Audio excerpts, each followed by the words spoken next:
Okay.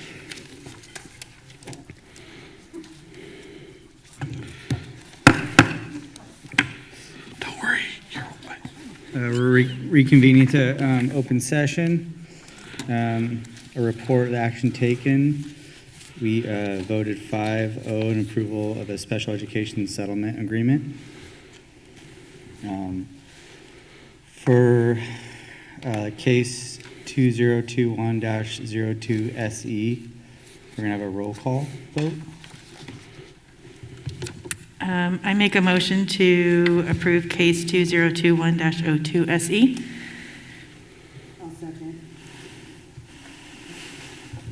I'll second. Roll call vote? Trustee Brown? Yes. Trustee Chimino? Yes. Trustee Gillis? Yes. Trustee Nelson? Aye. Trustee Wing? Yes. And then for case 2021-01 SD, can I get a motion for a roll call vote? I make a motion to approve 2021-01 SD. I'll Can I get second a that. second? Okay, can you get a roll call vote? Trustee Brown? Yes. Trustee Chimino? Yes. Trustee Gillis? Yes. Trustee Nelson? Yes. Trustee Wing? Yes. And then number 3, case number 2021-05-SE. Can I get a motion for a roll call vote? I make a motion to approve 2021-05 SE. Can I get a second? I'll second. Roll call vote? Trustee Brown? Yes. Trustee Chimino? Yes. Trustee Gillis? Yes. Trustee Nelson? Aye. Trustee Wing? Yes. Okay, it's a flag salute.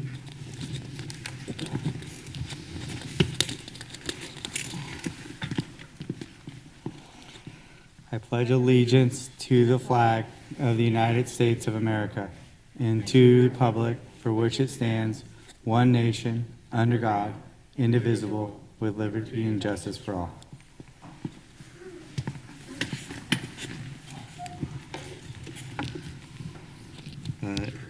Communications, student board members report.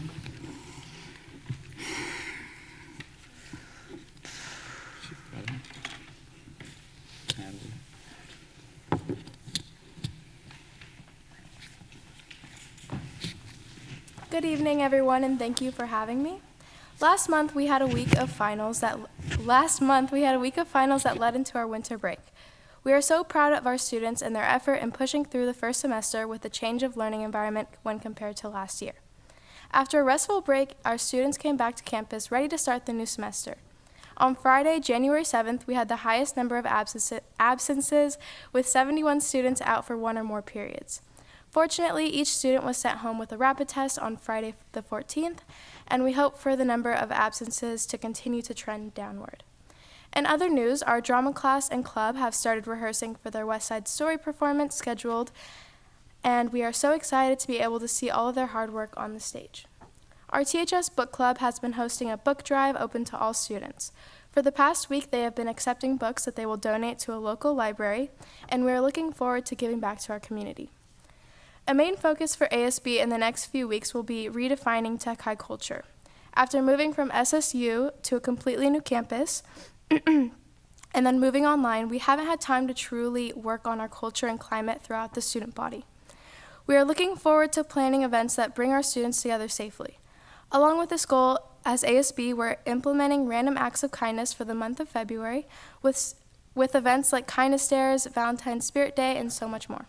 We believe creating this environment will only benefit our students in their time attending our school.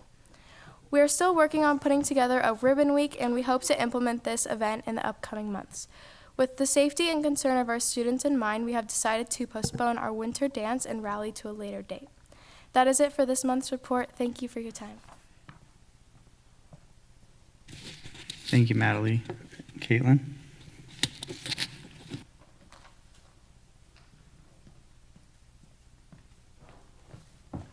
Hello, everyone. Thank you for having me here this evening. The month of January has been very exciting for our Cougars.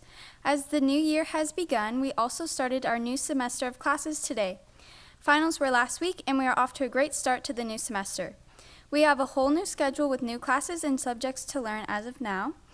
Our Rancho ASB hosted our annual canned food drive during the month of December with a goal of 10,000 pounds, which we beat by raising a grand total of 11,914 pounds. Mrs. LaSalle, a teacher on campus, won our big can trophy by her classes bringing in 4,219.6 pounds. All donations were sent to Noah Food Bank right across the street. Rancho takes pride in helping the community, and we are so proud of our students for their contributions.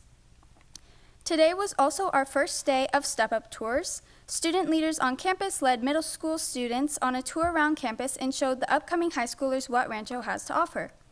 Today, both Tech Middle and Thomas Page Academy came to tour, and tomorrow, Lawrence Jones Middle School is coming to tour the school as well. Our drama department's next production is West Side Story, and this is being postponed due to the new COVID restrictions, but we are so excited to see it in the future. Before winter break and before the 3-day weekend last Friday, Rancho gave a box of rapid COVID tests containing 2 tests each to each student to be used for all students' safety. I've talked to multiple students, and they were very grateful to receive them for the safety of themselves and their friends and family. Because the rapid tests are so hard to find in store, many of them were glad to have the school provide this resource from them. Thank you for listening, and I wish you all a good evening. Thank you, Caitlin. We have the Ripsa report. Good evening. So good evening, Happy New Year, happy birthday, Trustee Wing. Tonight I want to address our collaboration with the district and current negotiations. It has been quite a startup to the new year, especially with the COVID variant Omicron surging as we return from winter break. Our members appreciate and thank you for the extension of 10 days for COVID leave. Our members appreciate getting the rapid test kits early to students and staff before and then after break. We appreciate the prolific testing at various school sites. We appreciate the district and SCO hosting vaccination clinics that are available to our students. We also have educators helping to cover classes when there's no substitute available. We also have educators showing flexibility as students come and go due to the current surge. We also have educators showing great strength in the classroom, even though many of us are worried and anxious about this health crisis, especially with last week's reported cases of 208. We are all doing everything to keep schools open and our students safe. This collaboration ultimately shows we have students at the center of what we do. Ripsa and the district are collaborating in other ways too. The district has invited us and other labor partners to be part of a variety of committees. Many Ripsa members have taken on this charge beyond their contract hours to participate on the calendar committee, the safety committee, the curriculum committee, and the current Lcap review process.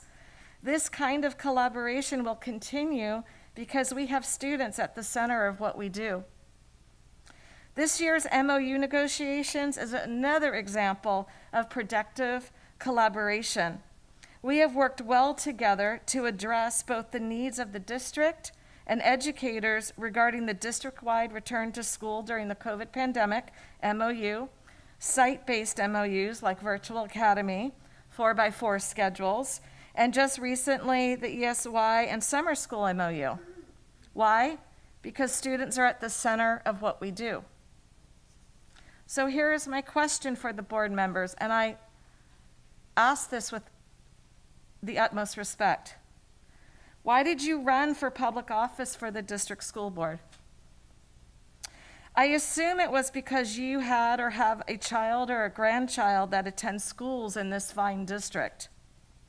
I assume it because you want the best educational experience for your child and the other children in this community. I assume it is because you believe in public education. Like myself, I bet you believe that public education is a cornerstone of our democracy. You too have students at the center of your decision-making. So think about this again. If you have students at the center of your decision-making, then use your power to make this right and fix this labor dispute. You can resolve this crisis by reprioritizing those who are closest to the students in the budget. The governor of California is doing this. And although we are resilient at this very moment, we are tired, we are overwhelmed, and frustrated with this negotiation process. So much that 90% of our members authorized a strike. Yet we are still working towards collaboration and doing everything to avert a strike. Keep in mind, a strike is not a threat, but a peaceful solution to economic inequality. Educators' most important work is to help students develop the intellectual and social strength of character necessary to live well in the world. And part of living well in this world is knowing how to use your voice and stand up for your rights. So the idea that children should not be privy to what is currently happening in our district is not realistic nor beneficial. We are role models demonstrating to our students how to engage in the democratic process, and they will know that we are fighting to make the very best district for them. I think they will know we have them at the center of what we do. But will the students know that you do? The time to show your commitment is now. The way to do that is to be at fact-finding. Be ready to negotiate and come to an agreement that we can all be proud of. An agreement that shows that you do indeed have the students at the center of everything you do. Thank you.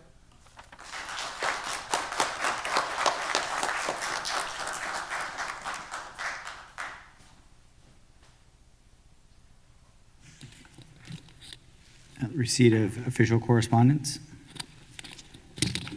We do not have any correspondence. We do not have any correspondence. Sorry about that, my mic was off. I heard you. We're good. The annual organizational meeting, public comment, if any.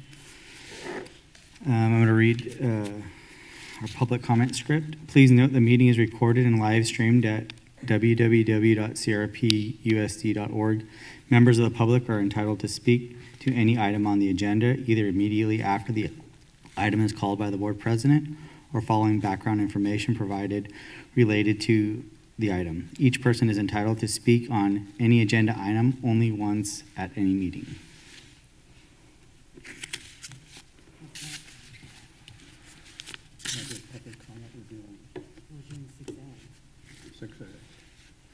What you just read was for item 8, I believe. So Well, 6A, Yeah, you're fine. So now Yeah. just do 6 under. okay. Okay, so A, nominate representatives to the Sonoma County Committee on School District Organizational Act. I think we did that last, no, not that one. Okay. We did not nominate Okay. someone. This is a trustee that represents our district in county business, and they will have one of the representative vote on the county. So we, in the past, Trustee Brown has served on this committee and served in this role. So we're asking for a nominee. Oh, yeah. And it has to be a trustee? Yes. Okay. I'd like to nominate Michelle Wings. Are you interested? Okay. It's what happens. So let's say they have a reorganization in a committee. The committee, then they ask you to vote on our behalf, so. Yeah. I So would it's be not- honored to represent it's us. not a work. So I will second Michelle's nomination. Any other on the nominations? Are there any other, okay, all those in favor? Aye. Aye. Any opposed? No one opposed. Oops. I didn't hear anyone opposed. Motion carries 5-0.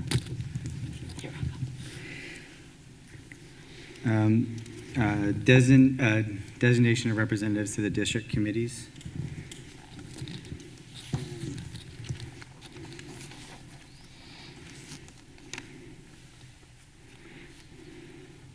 It's got all his notes right there. So I left it at work left, so someone had to send it to me.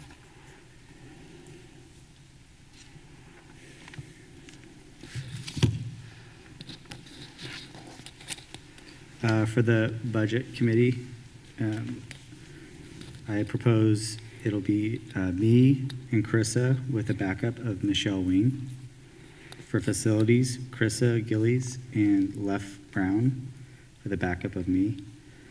Lcap, it'll be me and Michelle Wing, and the backup will be Mark. The 2x2, Mark and Michelle with a backup of Lef. The for special education, Michelle Wing and I with a backup of Mark. And the DLAC committee, we Lef Brown and Mark Nelson with a backup of Carissa.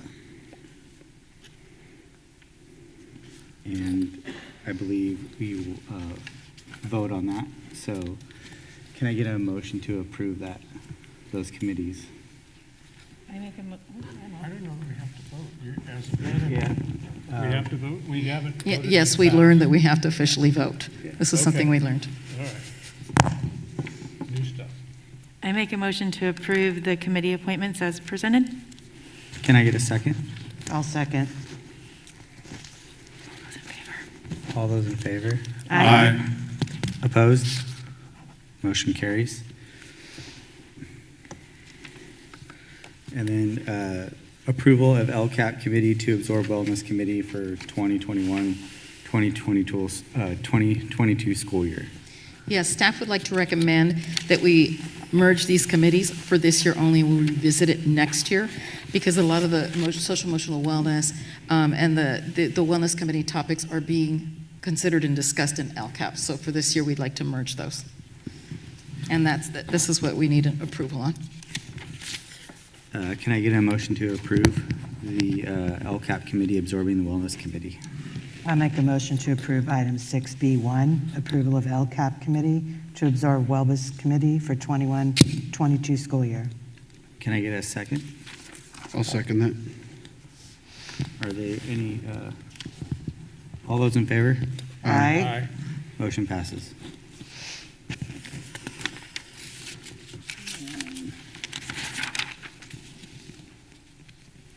Seven, presentations. Is there any public comment? Not at the time about the presentation, but I do want to let the staff know that we are postponing this presentation to a later date because Principal McKenna is not here with us tonight. She's not feeling well, so we will postpone it. Okay. Thank you. So no public comment. For items not on the agenda, please keep your comments concise, brief, and limited to 3 minutes or less. A maximum of 20 minutes is allotted to each subject not appearing on the agenda. If there are more speakers than time allotted, they are each offered the opportunity to speak for an equal duration up to 20 minutes. The Brown Act restricts the board from considering any item not appearing on the posted agenda. So now, number one, Jim Gregoretti.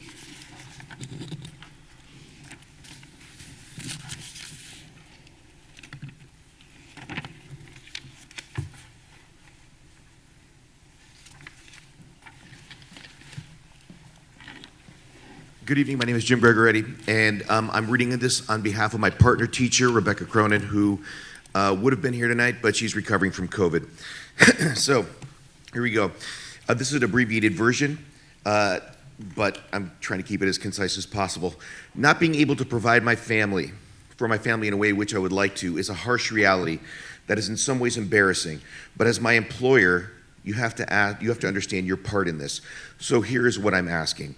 Let's start with, please do not insult us with the line that we cannot afford to pay teachers what they're worth. This is a slap in our face, because past actions made by our district and the board have proven to us they're actually paying us what they think we are worth, but that we clearly hold ourselves too high of a value in comparison. The phrase is too subjective, and not one person is going to agree with you that you will ever be able to pay us what we're worth. I'm sure there's billionaires out there thinking that they should be paid more for their services, and that is simply not the right term to be using. Instead, listen, because no one is in fact asking you to pay us our worth. Instead, hear us, because what we're asking for is this. We're not asking for a raise today to go out and buy a home tomorrow. We're asking for a raise today so that we can start saving to eventually buy a home in the community and put down roots here, preferably without roommates. We're not asking for a raise today to go out on trips around the world. We're asking for a raise so that we can go out once a week with our family and not have to do the math to buy our kids a $2 ice cream cone.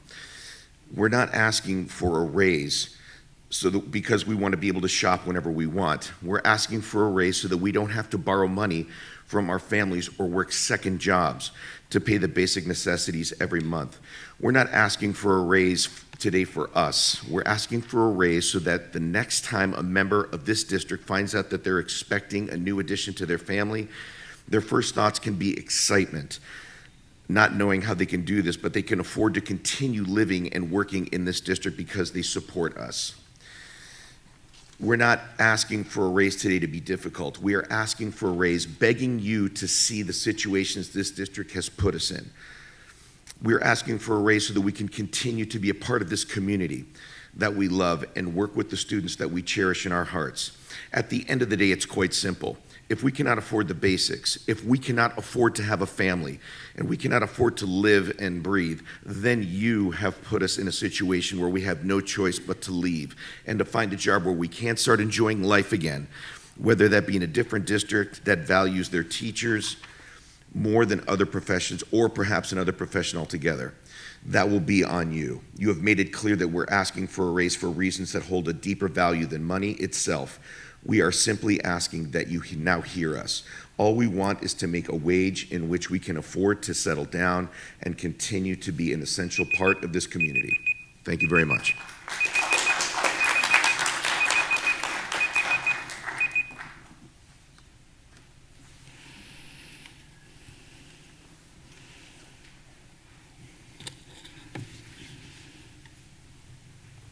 Brian Wingmore? I'm sorry if I said your first name wrong.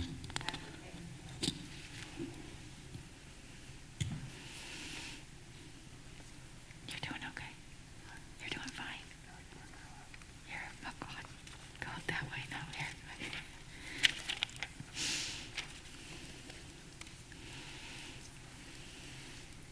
Good evening, Superintendent Dr. Perez and Board of Trustees. My name is Bryna Wigmore, and I'm the president of SEIU 1021, which is one of the 3 unions employed here in Cotati-Rohnert Park Unified School District. I am a paraprofessional currently working at Technology Middle School and have had the pleasure of working with our wonderful students and staff at several of our schools over the years within the district. I am also the proud parent of 3 Rancho Cotati graduates, as well as I am an over 20-year resident of Rohnert Park. I stand before you tonight to ask the district to show our students, to show our parents, to show our community, and most importantly, to show our teachers how much you respect and value their time, effort, and dedication to the students by giving them a fair and equitable wage so they can continue to help our students grow and flourish. As an employee of Cotati-Rohnert Park Unified School District, I've had the pleasure of working with so many great teachers, and I've come to realize that it is not a career for them, but a way of life. They have had a contracted set of work hours, but I have never met a teacher that only works those. It's not unusual to go onto a school site at 5 p.m. and see some teachers still in their classrooms working. I remember going to the high school basketball games at Rancho on Saturdays and seeing Mr. Nefson with a class full of AP US history students who he was tutoring and helping to prepare for their AP exam. He did that on many Saturdays for many years. Teachers spend money out of their own pockets as rewards and incentives for their students, all while some teachers have to work second jobs just to be able to afford to live in the community that they work in. I have attended many sporting events where teachers are there cheering on their students on their own time. Every graduation I have attended, you can see teachers of all different grade levels from all our schools in the stands watching their former students cross the stage. This is far more than just a job to our teachers. Our children are our future, and they are spending 6 or more hours a day, 180 days a year, for 13 years with our teachers who are helping to not only educate them in math, English, science, and history, but in the fundamental life skills they will need to navigate in the world. Teachers make a lifelong impact on their students. The way we as a community and you as a district treat our teachers should reflect and acknowledge this awesome responsibility we have to our children. I, as a longstanding member of this community, a former parent of children who have received an excellent education from this school district's teachers, and as an employee who has had the pleasure to work with many great teachers that you employ, I urge you to work with our teachers union to come up with a fair and equitable wage so that they may continue to provide our children with the excellent education that they deserve. I thank you for your time, and as president of SEIU 1021, speaking on behalf of our membership, we stand strong in our full support of Ripsa Teachers Union. Thank you.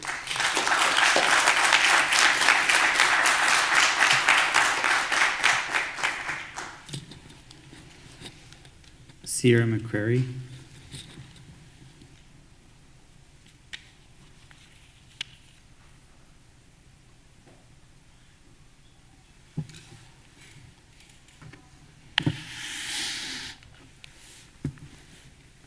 Thank you to the members of the Board of Education for granting me your time and attention today.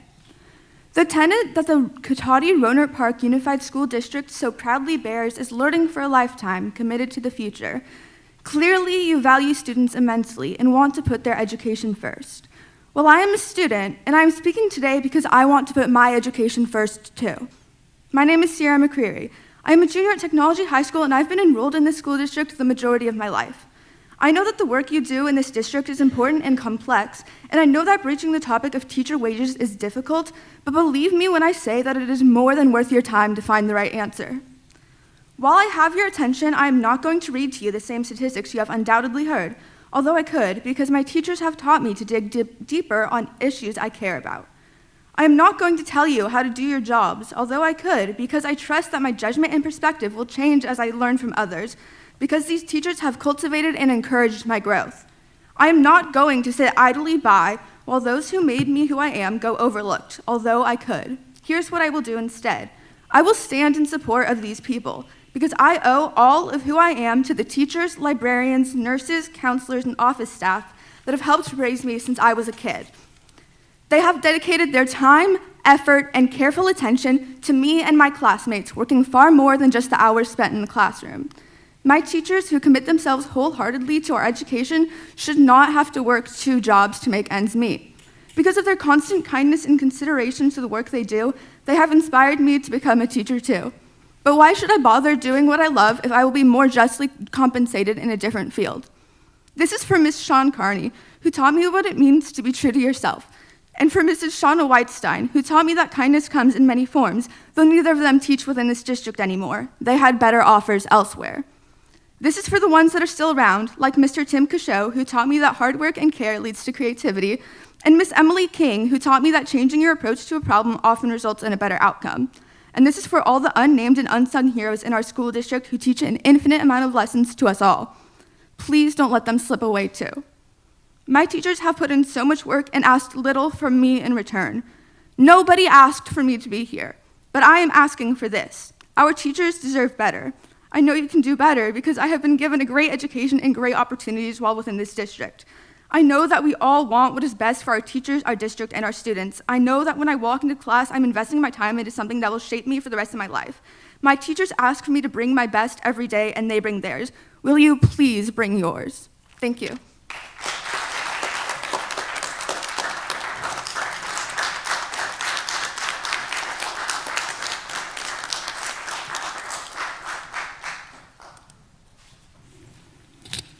Mary Niedenberger.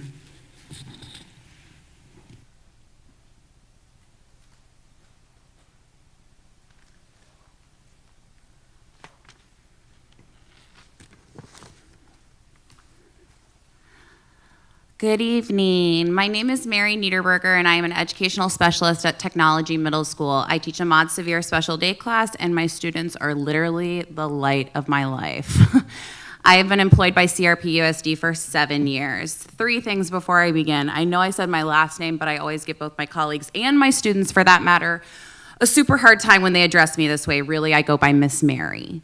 2, I love my school. I love my colleagues. They are my people, and I appreciate everything they do every single day. And 3, I am absolutely biased towards my own classroom. I think that my class is the MVP of all classes because I think my kids are the most hilarious, stubborn, brutally honest, and kindest kids I've ever met. With that being said, let's talk about money. I love money. I would tell you that I don't work for money, but I do.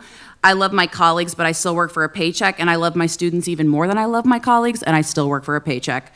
I pay rent and I pay utilities every month like everyone else here. I make enough money every paycheck to travel 1 weekend a month, get sushi whenever I want, and make Costco trips without looking at my Wells Fargo account before going in. Sometimes. I am not struggling.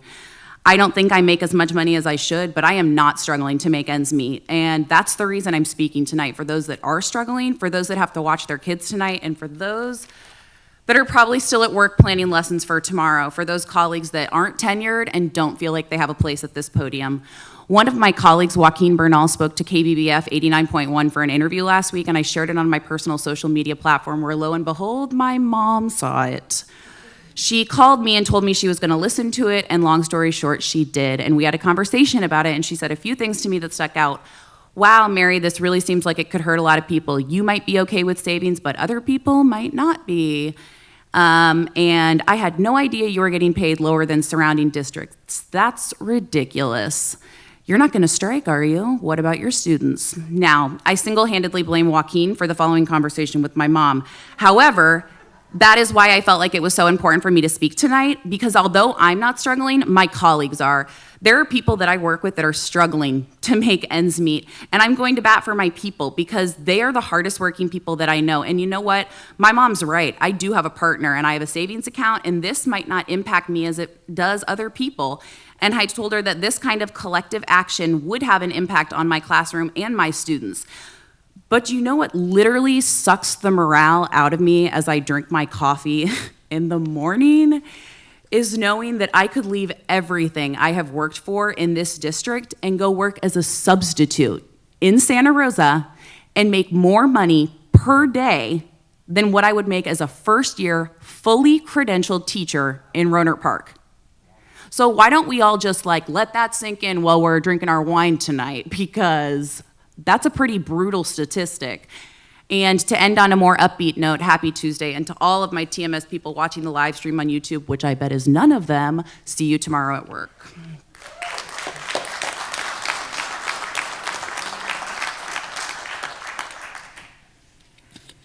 John Geck.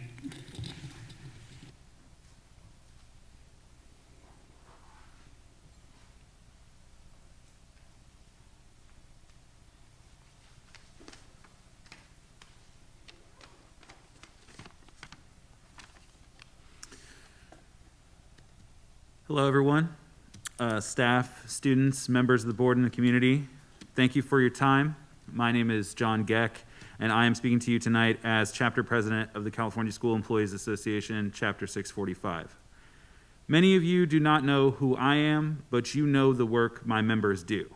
We keep your classrooms clean and disinfected. We keep your students' stomachs full so their minds are ready to learn. We keep the Wi-Fi on, the coffee hot, the reports submitted on time.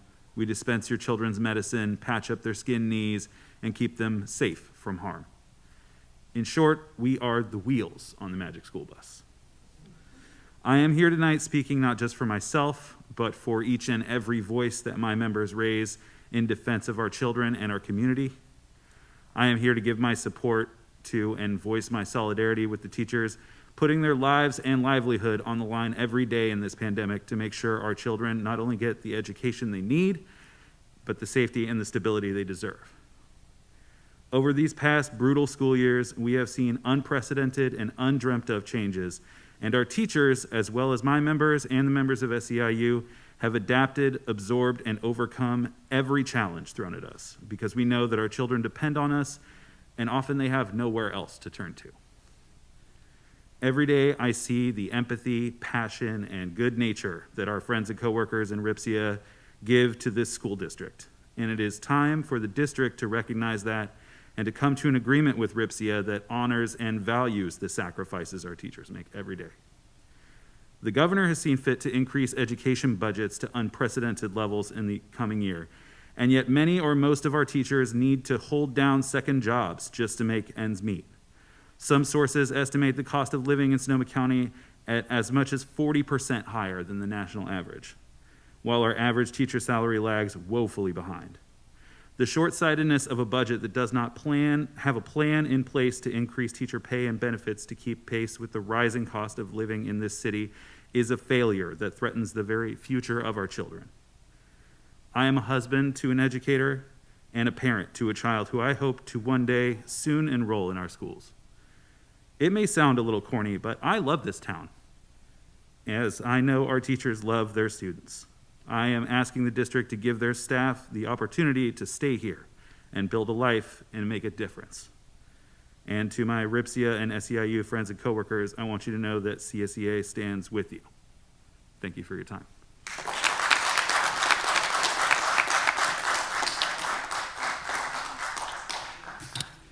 Kay Hawkins.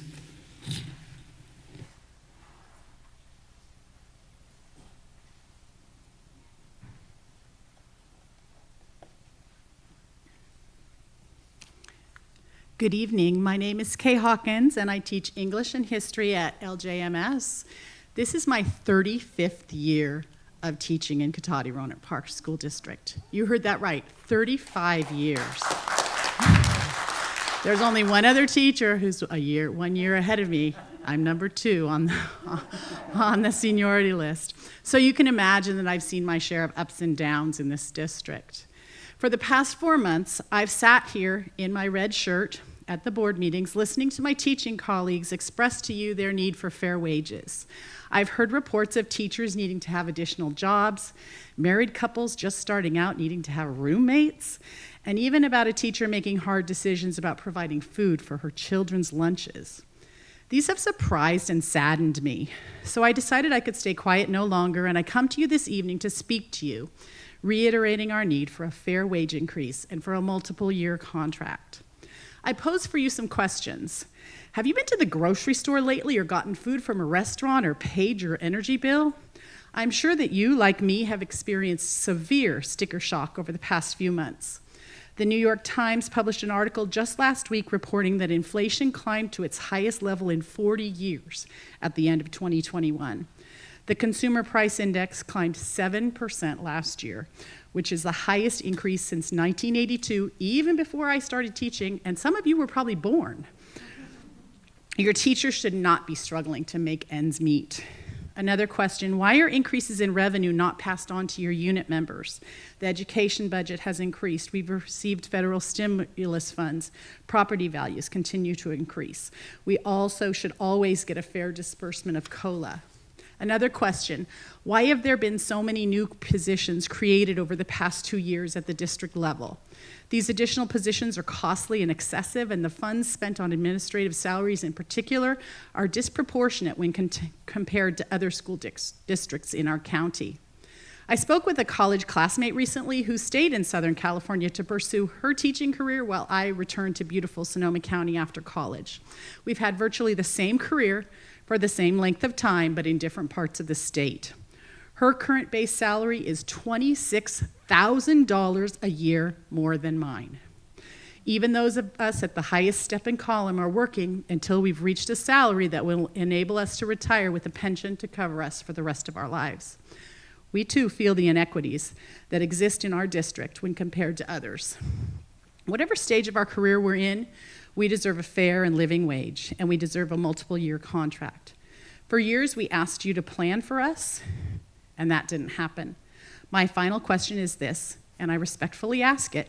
Are you finally ready to acknowledge that it's time for us, all of us? I sincerely hope so. Thank you.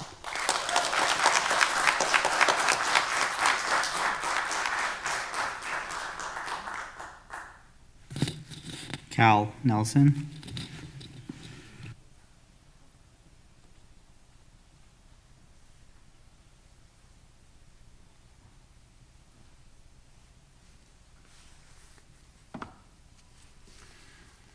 Good evening, trustees.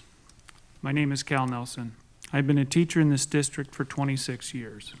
I teach for the Expeditionary Learning Program at Lawrence Jones Middle School. I'm here to speak to you tonight because we are asking for your help.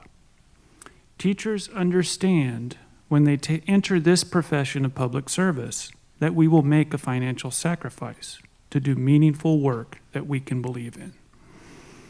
We understand that there are finite resources and that a district's budget is complex and subject to change, and that there are many competing interests for these resources.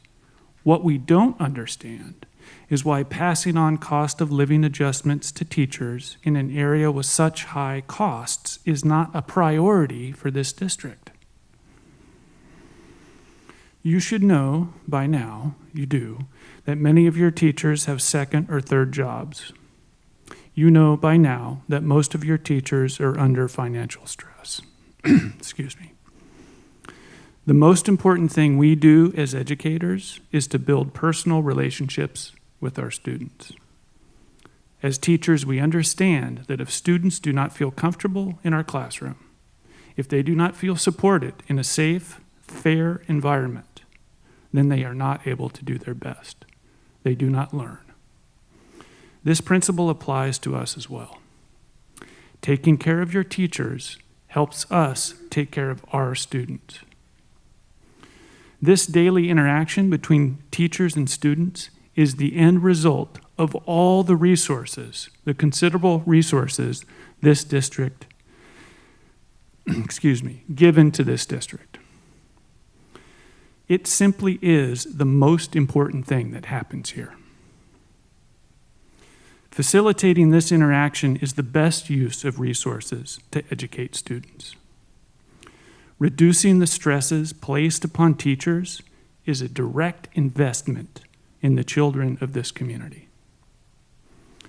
Our students will not remember how much money was spent on administration, or facilities, or technology, or expert consultants, but they will certainly remember the difference we have made in their lives. Please direct district administrators to change their approach in negotiating with us. Please understand the effects the old approach has had on us. Please direct them to support us, to plan for us, and be transparent with this plan. We need your help, and we deserve it. This community deserves it. And based on the number of honks today that we heard, the community supports us. Thank you for your attention.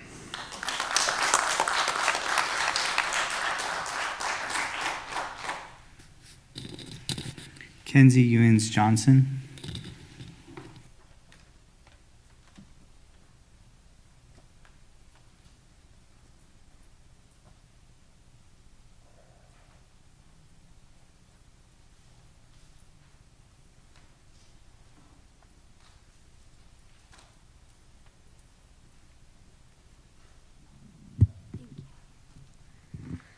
Hi, I'm Kenzie Ewens Johnson, and I'm a student at Lawrence Jones Middle School.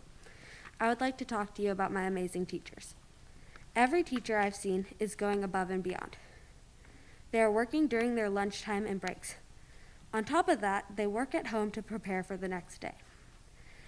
As the daughter of a teacher, I see how hard they work. My mom and her coworkers deserve a raise for all their work. They spend so much time setting up art projects, Google Classroom, and so much more. Teachers work hard, harder than you know, to keep their kids engaged and entertained. I have seen my mom and her colleagues working so hard during COVID-19 and distance learning to set things up for their students. With all of the work that they have put in, they deserve a raise. You also have to realize how much the cost of living has gone up. If you don't change things soon, there will be no more teachers left. You don't want teachers to strike. You can barely get enough substitutes as it is. The teachers in this district work so hard, they need better than you're giving them. Their work never ends. Even when my mom comes home, she's still working. After the students leave, the teachers are still working. Their students don't know how much work the teachers put in. Very few people actually understand how much work it is to be a teacher. They put this work in to make things better for their students. My teachers have such a positive impact on my life. My whole life they've been there for me. Besides my parents, they're the people that I can trust. They work overtime to help me. They've gone out of their way to make my life better. They help me and my classmates draw cards for the holidays and make presents for our parents. In elementary school, one of my teachers wrapped books that she picked out and personalized for us. When she gave them to the class, everyone was so excited. None of them had thought about the work that she put into it. Now I realize what went into it. This is just one of the examples of how teachers touch their students' lives. This is just one of the examples of how amazing teachers are. From kindergarten to now, teachers have been here for me. For all of the students in this district, it's time that you be there for them. Thank you.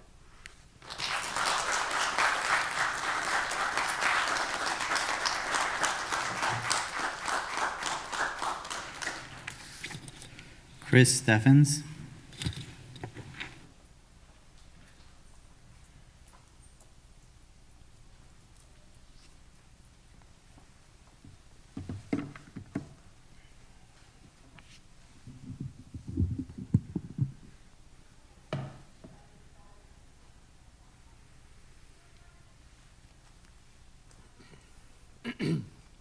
Good evening, everybody. My name is Chris Steffens, and I'm a teacher here at Rancho High School in the science department. I spoke here last November, making a few baseball analogies and imploring you to make us a fair multi-year contract offer. Unfortunately, my speech must not have been very effective, as we are still without a contract.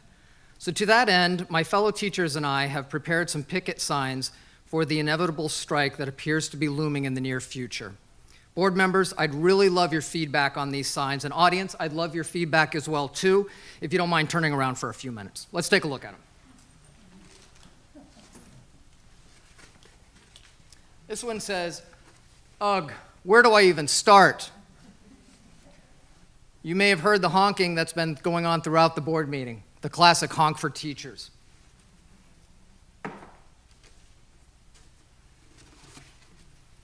This one goes out to Christina Grace. Teachers need more than apples. It's time to use our outside voices.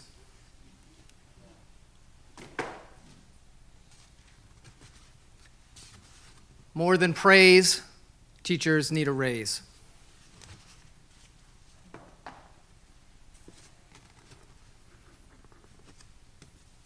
This one says, "I can budget, why can't you?"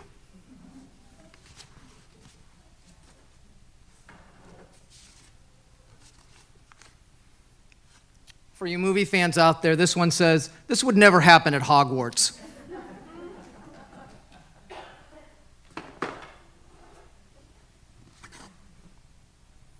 Maybe you're a Star Wars fan. The teachers strike back.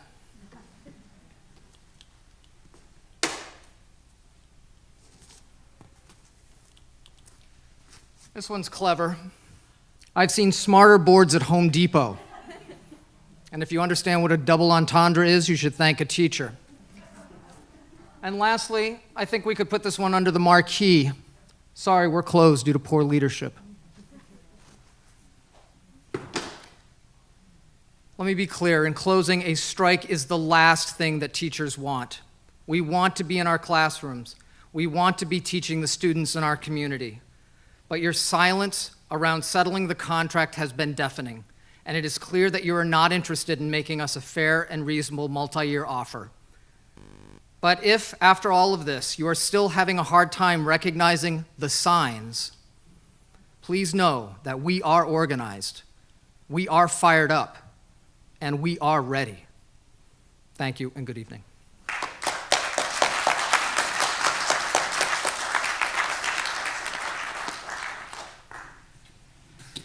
Trish Collins.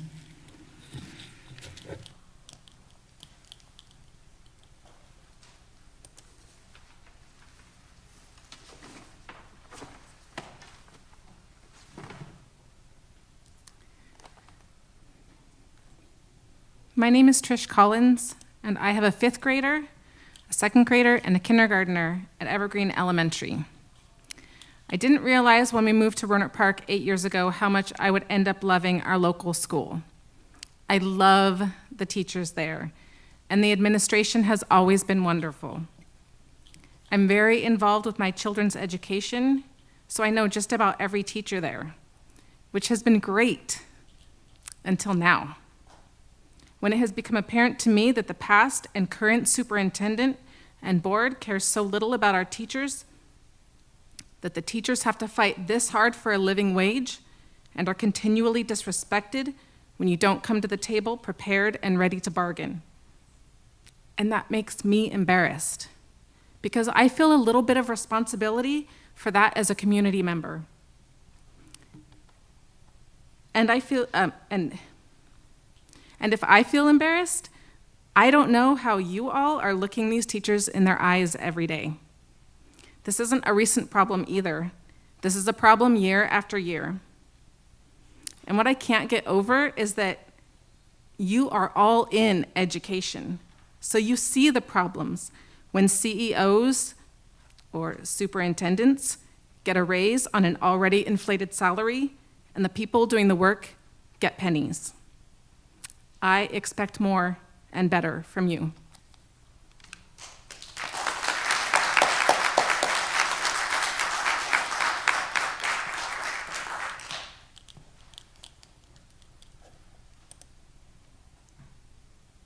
Will Lyon.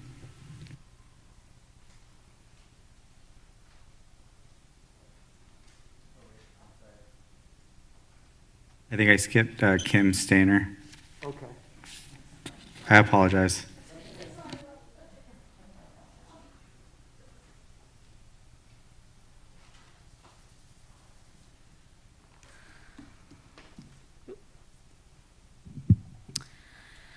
Hello, Kim Stainer here yet again. I've spoken many times on increasing our salary to a living wage. So I remind you one last time, $85,856 is the state average.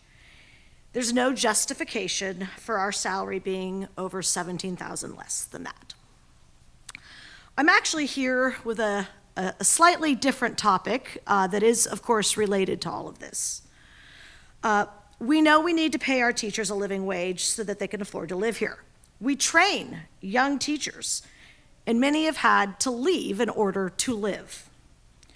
To get experienced teachers, we offer a below living wage. Oh, by the way, let's not forget that we also will only give our teachers that might be wanting to come into our district that have experience 10 years on the step and column. What that means is that I've been teaching in this district for 25 years. If I was trying to come into this district to work here, I would only get 10 years. My salary would then, of course, decrease if I wanted to come into this district. Well, why would I want to? That's a great question. How are we going to recruit good, qualified teachers?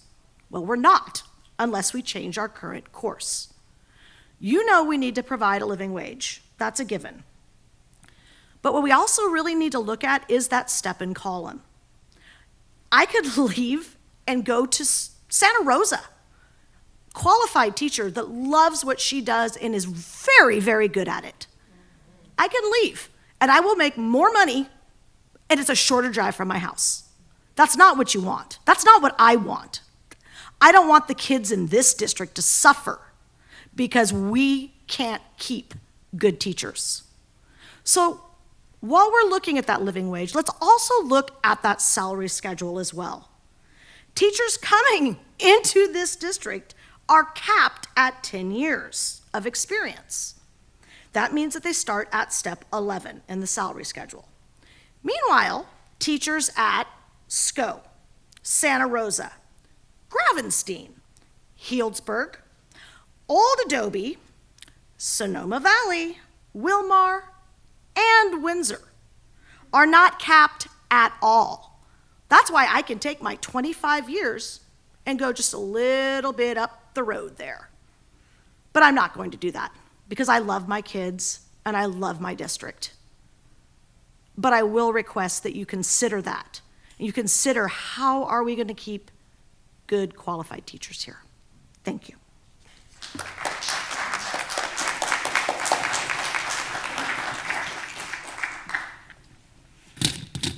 All right, Will, now you're up.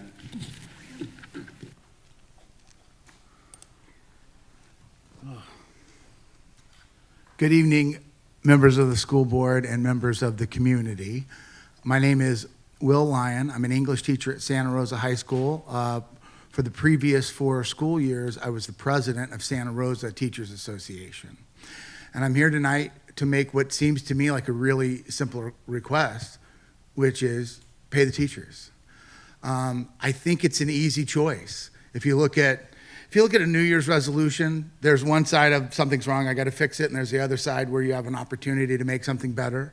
And sometimes it's at the same moment, right? You're going to stop eating cookies and start exercising, and you kind of get both of that.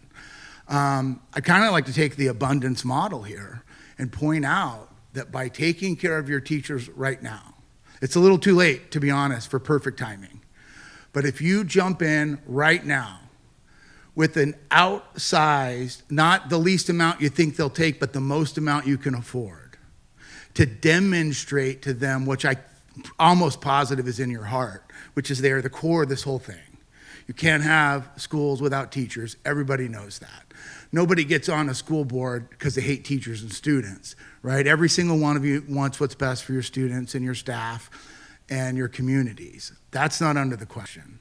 But for whatever reason, you've gotten yourself in this situation where teachers are 20% behind the state average in the middle of a COVID mess where it's real easy to leave, and it's a rational decision to start looking around.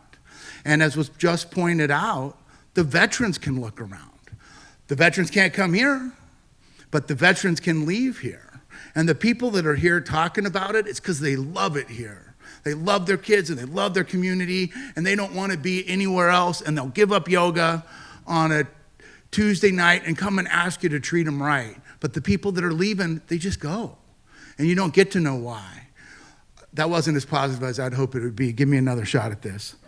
At Santa Rosa City Schools last year, you go back 5 years, it was war. Worse than this, like vitriol, yuck. Nobody wants that. With this close to a strike, I'm surprised there isn't any more angst, because a strike is a big deal. I can't believe the energy is so low. I think it's because there are fewer people.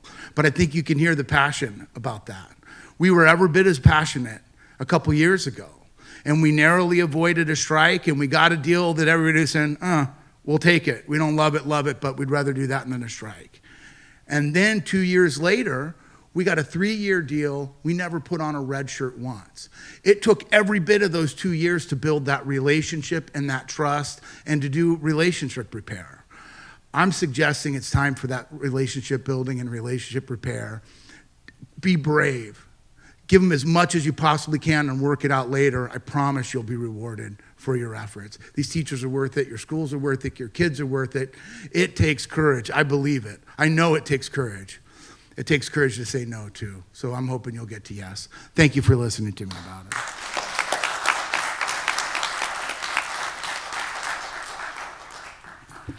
Jen Bodlovich.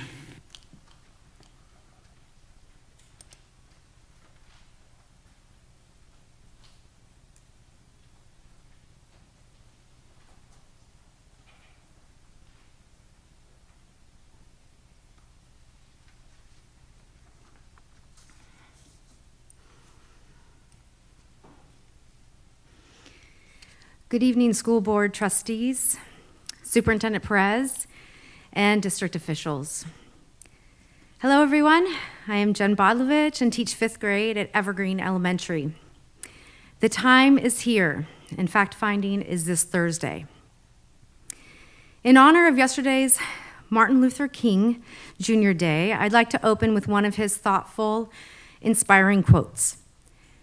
"Faith is taking the first step even when you don't see the whole staircase." I'm going to repeat that.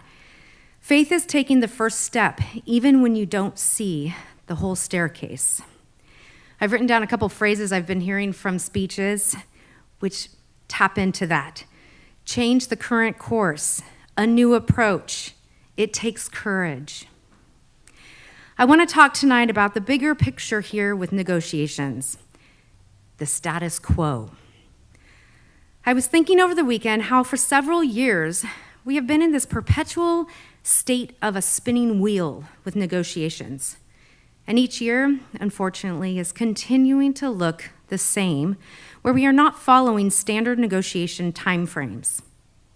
What should happen is to begin negotiations in the spring, which are supposed to wrap up in June at the end of the school year. However, what is happening for the last several years, negotiations often carry over into the next school year, sometimes even through the winter, finally coming to an agreement, but then the cycle starts over again for the next year. We are consistently negotiating, and it's exhausting on both sides.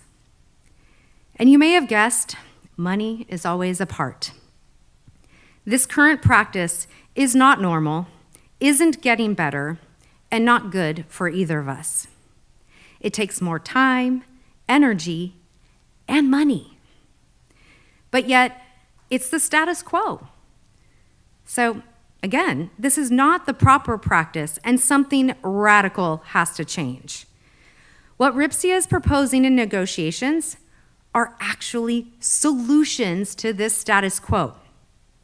You've heard the union's call, and not only for a 3-year wage increase, which would kickstart a journey to a more fair living wage in Sonoma County, but also to prioritize your teachers by listing them as line items in every projected budget for a cost of living wage increase. If you are resistant to these solutions, ask yourself why. Whatever decisions are made in the next several days and weeks, it doesn't stop here. The significance of this call to action in restructuring the budget to prioritize educators is not going away. Our budget needs attention. The times are changing, the status quo is changing, and it's your responsibility to take care of the staff you employ and address the needed change. It can happen, but you have to be bold, and as Dr. King stated, have faith and take the first step. That staircase will appear. Thank you.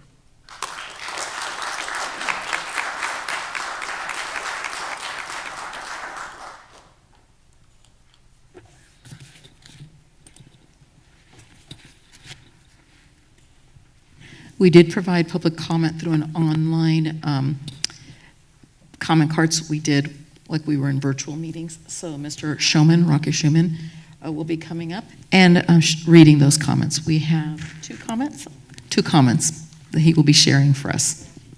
4.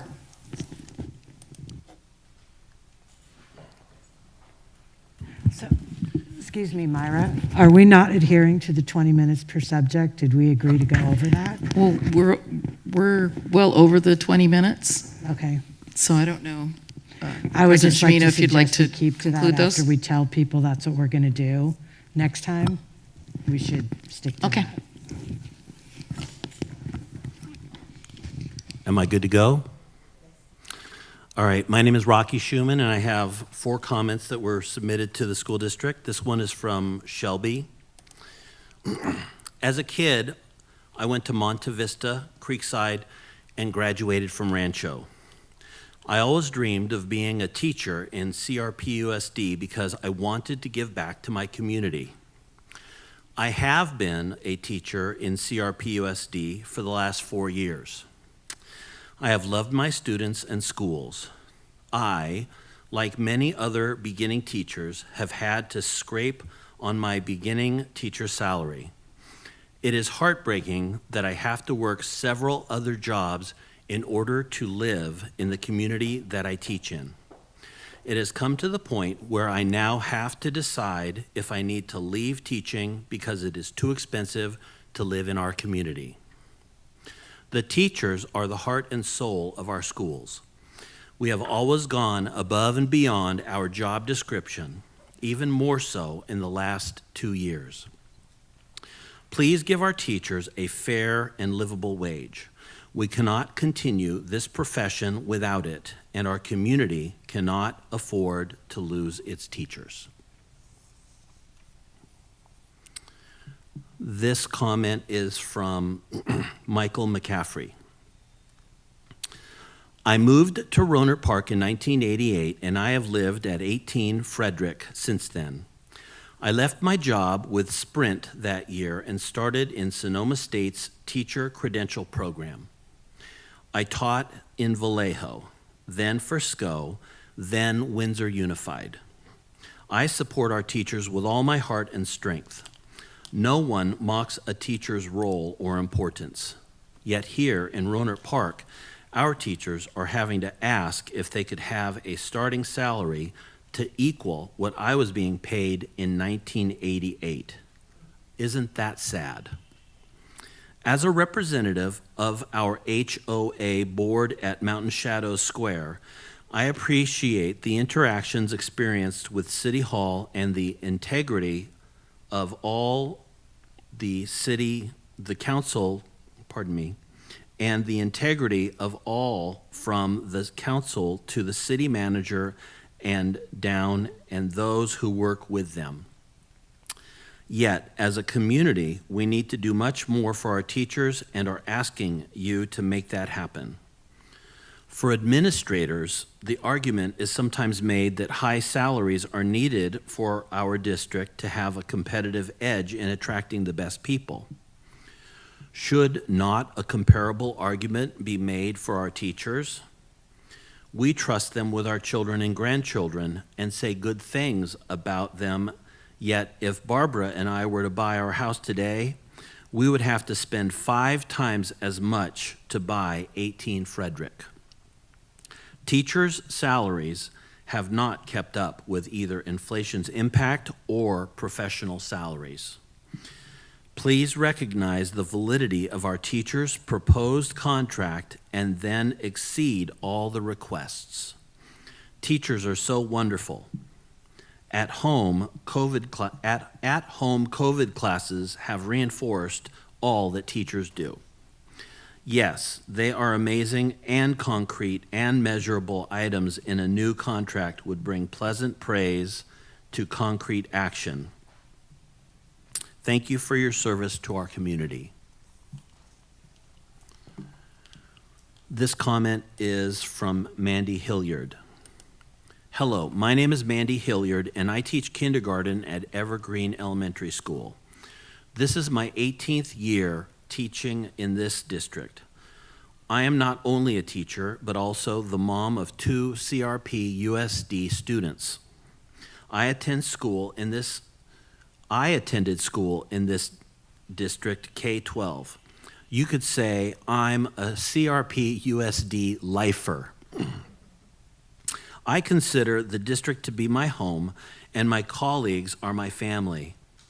This family is the only thing that has kept me here in this district.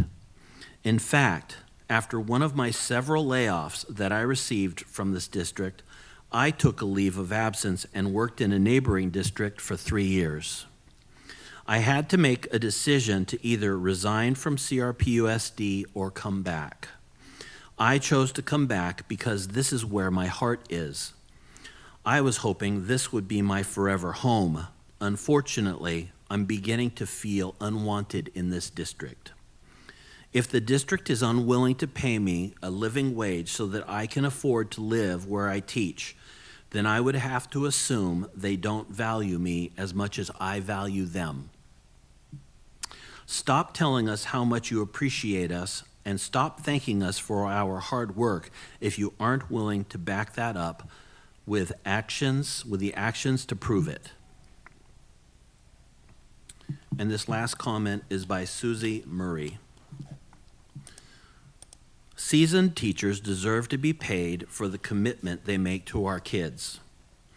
In the last 5 years, our students, staff, and teachers have been through the most challenging and traumatic of times. More than ever, they need not to be taken advantage of. There is this false belief that teachers and staff will continue to stick around because they are givers, and will always put their students first. No, they stick around because they feel valued and thus are able to continue giving. Their bucket is full, so they can fill others. But a teacher's bucket can't be filled if they have to have a second or side job or worry about affording to live in the community in which they work. The teachers in Sonoma County are drained. They take care of their own families, then come to work and expend all the energy they have left to care for our children. As far as I'm concerned, not paying a teacher what they've earned tells me that you aren't putting our students first. Our students' education relies on the efforts and experience of the teachers who do the hard work that you don't see. To go into a classroom and see what they are managing daily is astounding. You know how to make this happen for teachers and staff. You can. There's always a way. Thank you. Susie Murray, Evergreen parent. Thank you for reading those, Rocky. We're going to take a quick break before the number 9 public hearing.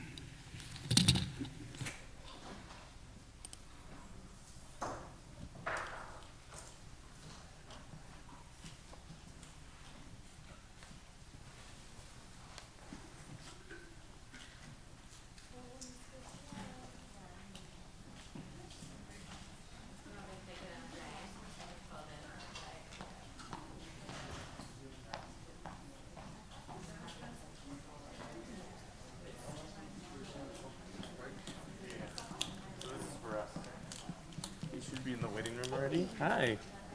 He has a meeting right after this. So just start? Yeah. And then you keep video off, join with computer audio. And then go to waiting room. We'll just click the button. Where's he at? Do you want me to go ahead and do this thing? You might as well.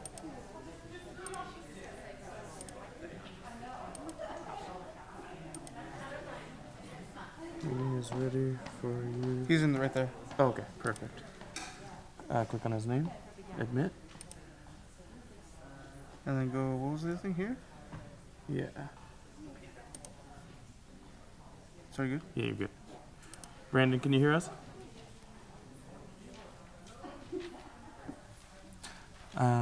Yes, he can. Perfect.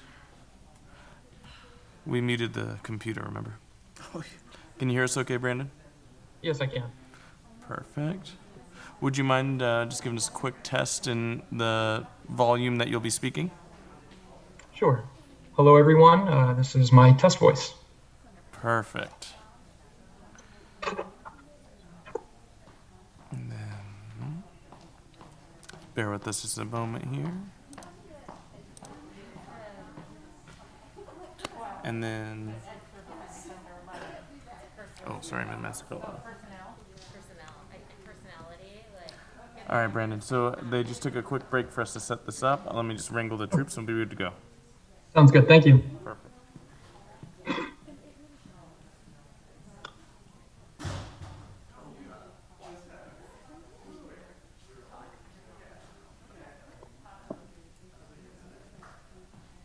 You going to the other one?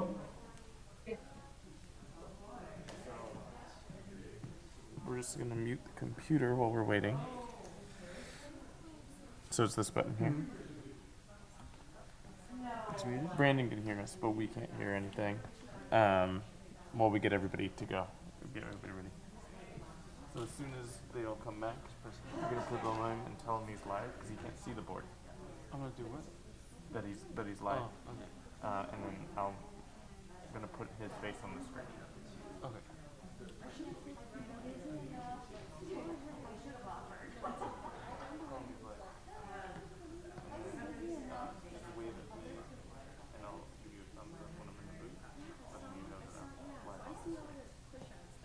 I think Joe's going to introduce him. So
perfect. Thank you.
Public hearing. As you know, the district previously transitioned from an at-large election system to a by-trustee area election system. However, after reviewing current trustee areas and based on the most current census data in the district's demographer has determined that the trustee area map is not in compliance with California Ed Code 5019.5. The district has provided opportunity for the community to provide input on an adjusted map under the consideration to ensure population balance is reinstated. Members of the board, we will now open the matter up for initial discussion and comments regarding the proposed trustee scenarios.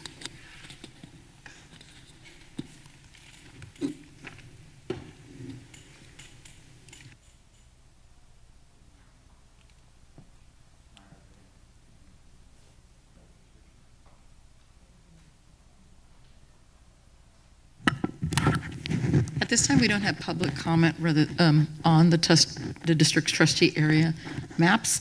So we're going to introduce Brendan, who will be presenting, talking about the results of the census and then 3 proposals for scenarios. We did not receive any maps from the community based on public input or public hearing. So we're ready to go. Brandon, you are live. Hello, everyone, and welcome. My name is Brandon Lalonde, and I'm an attorney with Fagan, Friedman, and Fullfrost. And we assisted the district through its by-trustee area election transition. And as was just discussed, with the release of the 2020 census data, the district is now required to make an adjustment to its existing trustee area maps. The objective of tonight and the objective of the process is to ensure population balance between the trustee areas. So that's the primary consideration. It's important also to mention that this has no impact on school or student boundaries. This is about the trustees, where they are elected, and how they are elected. Before we move on to the census impact and the new adjusted map scenarios, I think it's important first to talk about what the California Voting Rights Act is and how we got here into this process. So the California Voting Rights Act, or CVRA, took effect in January of 2003, and it prohibits the use of an at-large election system, which the district used to have, when such a system either impairs the ability of a protected class to elect candidates of its choice, or its ability to influence the outcome of an election. And a couple years back, we had this presentation, advised the board that having an at-large election system would open the district up to potential liability, and the district decided to transition to what's called a by-trustee area election system. This sort of system is the only safe harbor from a CVRA claim, meaning that the district cannot be found liable if it does transition to a by-trustee area election system. So what is a by-trustee area election system? I'm sure you're all aware of this, but it is a different election system where the school district is divided into different and distinct trustee areas, and a governing board member is elected from each of those trustee areas only by the registered voters that live in the particular trustee area. So now we're going to take a brief look at the district's election transition history and then get right into the census data. So the district passed a resolution to initiate the transition and its intent to get a general waiver on December 19th, 2019. It held 2 pre-map public hearings where it solicited public feedback regarding communities of interest and potential boundaries for the maps. Those were both held in January of 2020. And then once the demographer created the potential draft map scenarios, there were 3 additional public hearings held on February 18th, 2020, February 27th, 2020, and March 10, 2020. At that last post-map public hearing, the board also approved its current map. And then 2 weeks later, we provided the Sonoma County Committee on School District Reorganization the district's resolution and draft map, and the county committee approved the district's transition. On May 7th, 2020, the State Board of Education granted the waiver request, and the maps were in place for the November 2020 district elections. There are multiple considerations that the demographer had to use in preparing the maps, and these are the same considerations that we have to look at here tonight for the adjustments. But again, population balance is the most important. The federal requirements are equal population, protection of minority voting rights, and equal population, and equal protection. The state requirements are taking into consideration topography and geography, making sure that all of the trustee areas are cohesive, have contiguity, integrity, and compactness, and again, protect local communities of interest. Here is the current trustee area. If you take a look at the legend at the bottom left of the screen, you'll see that trustee area 1 is highlighted in yellow, trustee area 2 is highlighted in green, trustee area 3 is highlighted in a pinkish red, trustee area 4 is the blue area, and trustee area 5 is the pinkish purple area on the eastern side of the district. And that takes us to the district's, the 2020 census data and how the district's demographics have changed. So if we look at the first column here, well, before we get to that, it's important to know the overall population growth in the district was by 4,500 people, which is an 8% total, and that changed the district's variance, which was at 3.6%, out to 21.9%. So the district's map is now out of compliance, which is why we're here today discussing potential adjustments. The 2020 census information is listed there, and then highlighted in the second column is the 2020 census data. The smallest trustee area now is trustee area 1 with a minus 6.9% variance, and the largest is trustee area 5 that had a lot of growth and now has a 15% variance with over 13,000 people. This is another look at the 2020 census data by demographics. If you look at the first column, that is total population, and the second column is population over 18. First column shows that there's a Hispanic Latino voting percent or population percentage of 28%, an Asian minority population of 8%, which are the two largest minority populations in the district. This is the same numbers, but has a graduated heat map on the left side of the slide that shows the population density of the Hispanic population within the district. The darker the color, the more densely populated that area is with the Hispanic population. And that takes us to potential scenario 1. This scenario was drawn with multiple considerations, including balancing out all the trustee areas, keeping the variance below 10%. And this particular scenario looked at minimizing the reassignment of census blocks. So only doing what was necessary to achieve the population balance. And that took us down from 21.9% to a permissible 8.1%. The largest trustee area is still trustee area 5, and the smallest trustee area in this scenario is trustee area 2.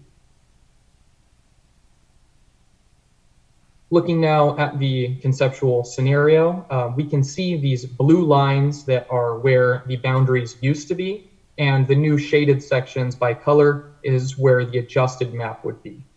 So as we can see, there's not a ton of difference in scenario 1. Trustee area 1 moves slightly to the south and takes up a little bit of what used to be trustee area 2. Trustee area 2 doesn't make much movement, which is the green area. Trustee area 3, which is the reddish area, reaches into the purple area, which is trustee area 5, to grab the necessary population to achieve balance. And trustee area 4 does not move in this scenario.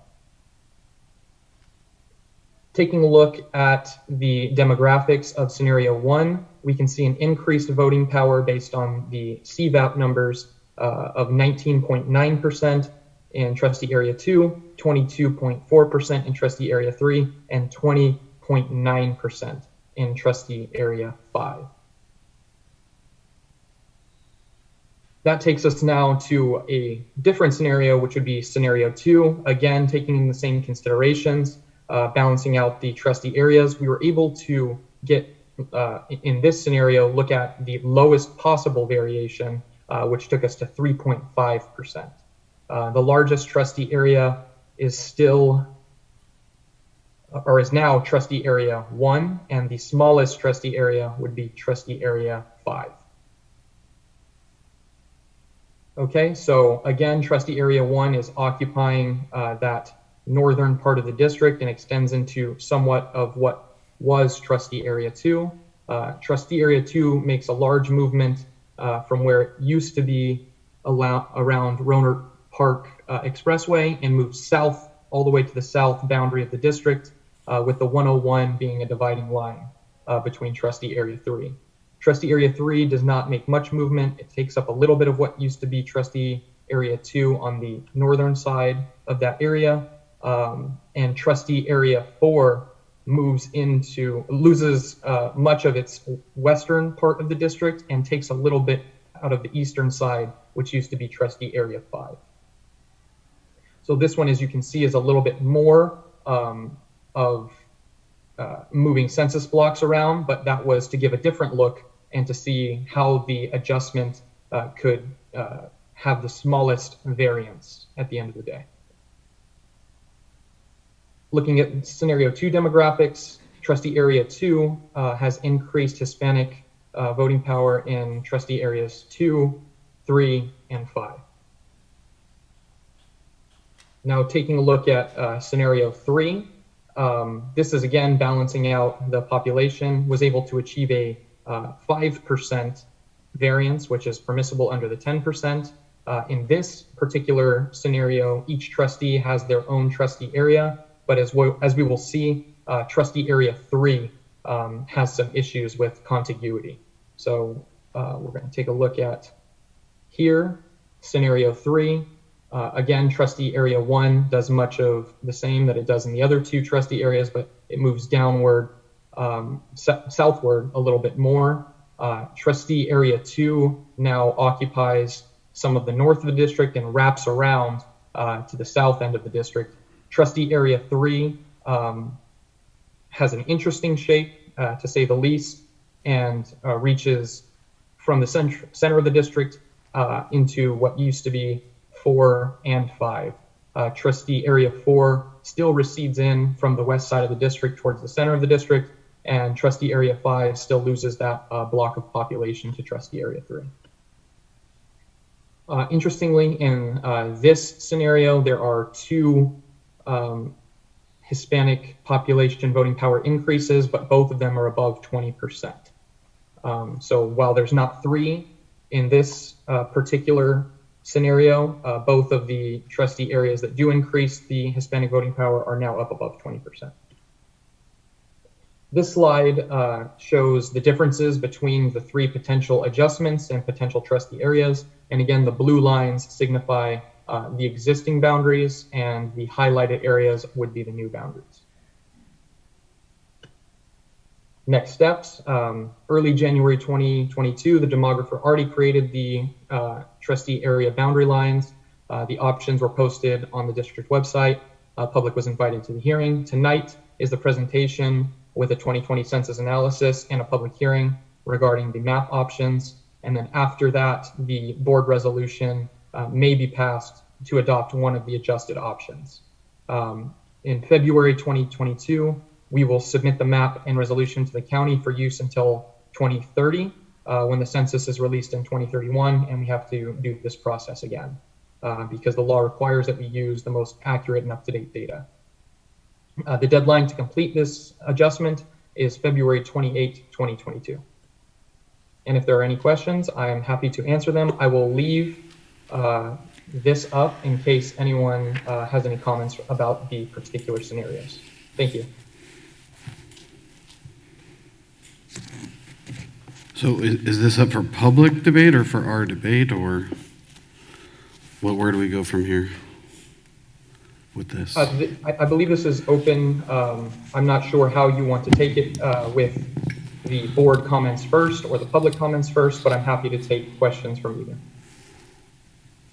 Tonight is an opportunity for the community to make public comment and provide input, and for trustees, for the Board of Trustees to have a conversation and discussion. Okay. In February, we will have a vote and include the resolution. That's what we'll do at our February meeting.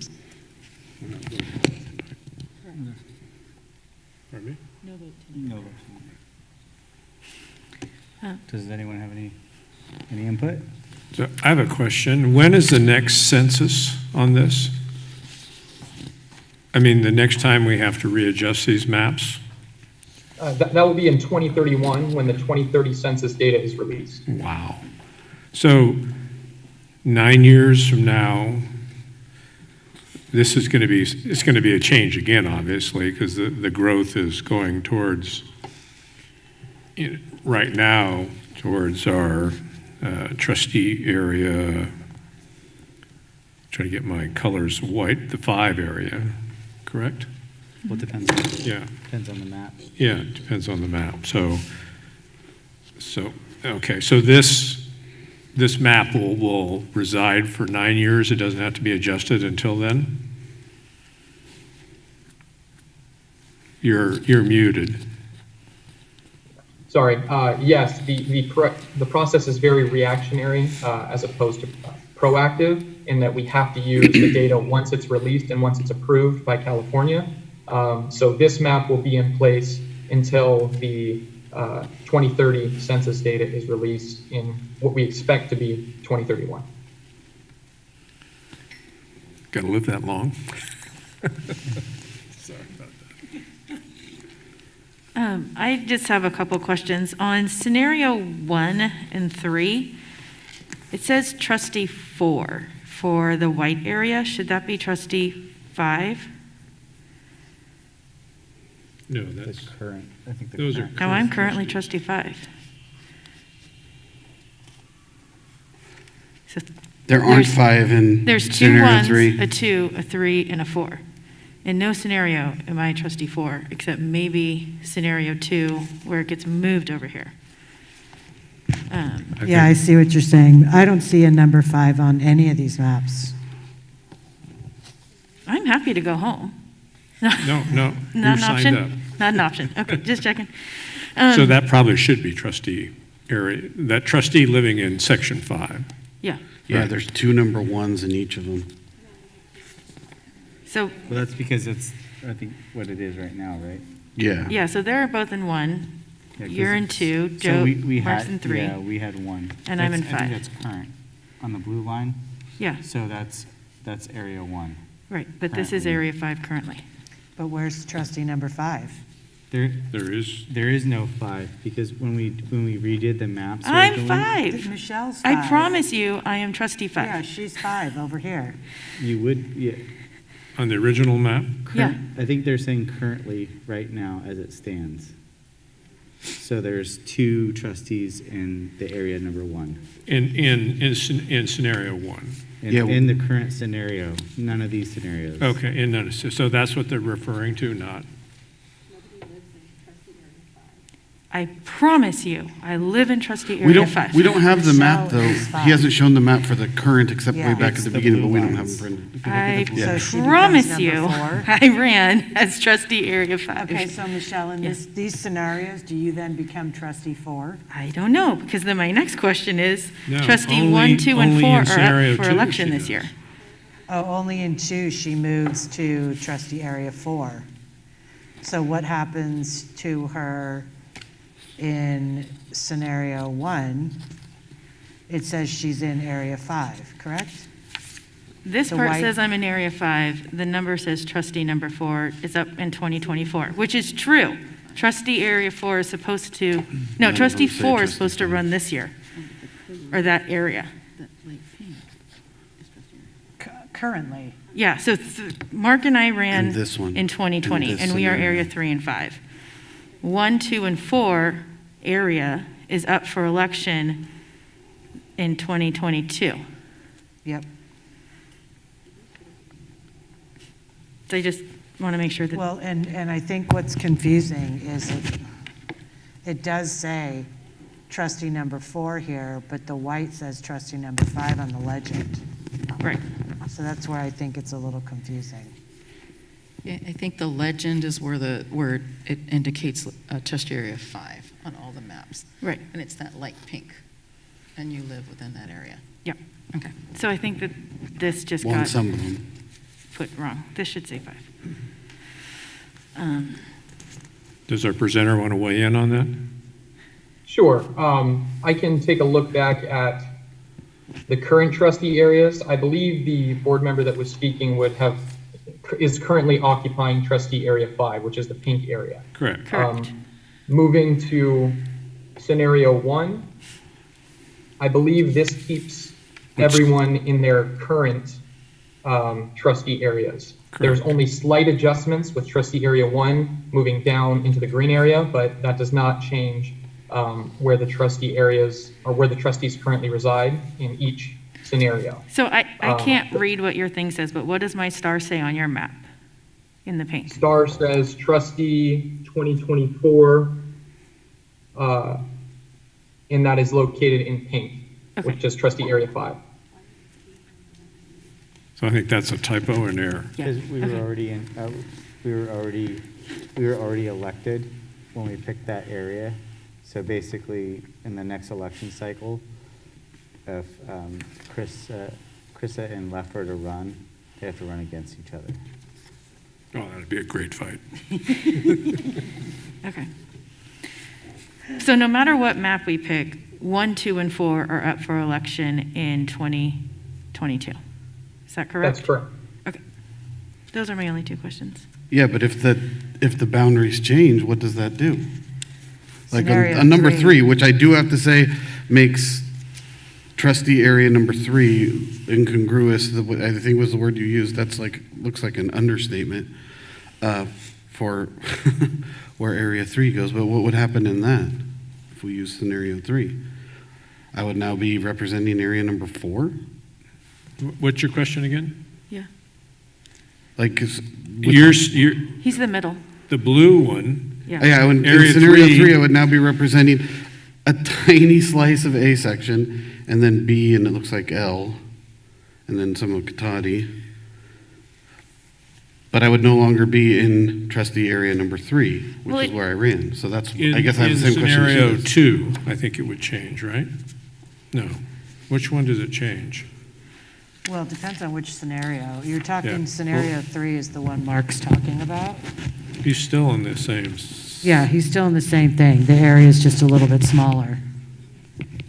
I think that if I could weigh in here, looking back at scenario 1, this one is the simplest in that it doesn't change any of the trustees from their trustee area. Right.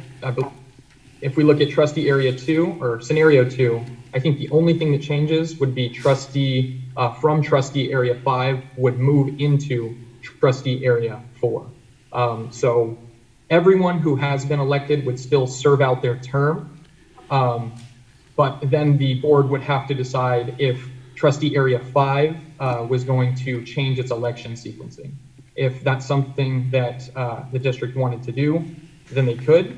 But in theory, even though this trustee who is now living in what is trustee area 4 was elected from trustee area 5. So if we do have this scenario in which, let me make sure I have my numbers here right. I believe trustee areas 5 and, yeah, trustee area 5 is up for election in 2024, and trustee area 4 would be up for election in 2022. So there are 2 different processes that we could follow. One situation would be that we deem the trustee who was in trustee area 5 now in trustee area 4, in which case trustee area 4 would already be occupied and there wouldn't be an election for 2022. That would change the election sequencing and we'd have to send that to the county. Or we could say that even though the trustee was elected from trustee area 5, we would now have essentially two trustees in trustee area 4 until 2024, when trustee area 5 would be up for election. And that wouldn't change the election sequencing. All of the members of the board would still serve their term. There would just be, for a 2-year period, 2 individuals in trustee area 4. I hope that So makes the sense. map that doesn't change the sequencing or the trustee area is only scenario 1. That's correct. The other 2 change both trustee areas and election cycles. Yes, it could. That's correct. And the law isn't made so that each trustee carves out their own area and has an area to run in or run against. The law is to balance the number of voters and correct? That's Isn't that exactly the correct. intent of the this law? process is strictly for population balancing. Right. The demographer tried to take a look in scenario 3 to see what that would look like if each trustee had their own area, but it did not come out looking how we would want to submit that to the county. Yeah, that pink section is problematic. And then I my think we would understanding. have contiguity problems with that scenario.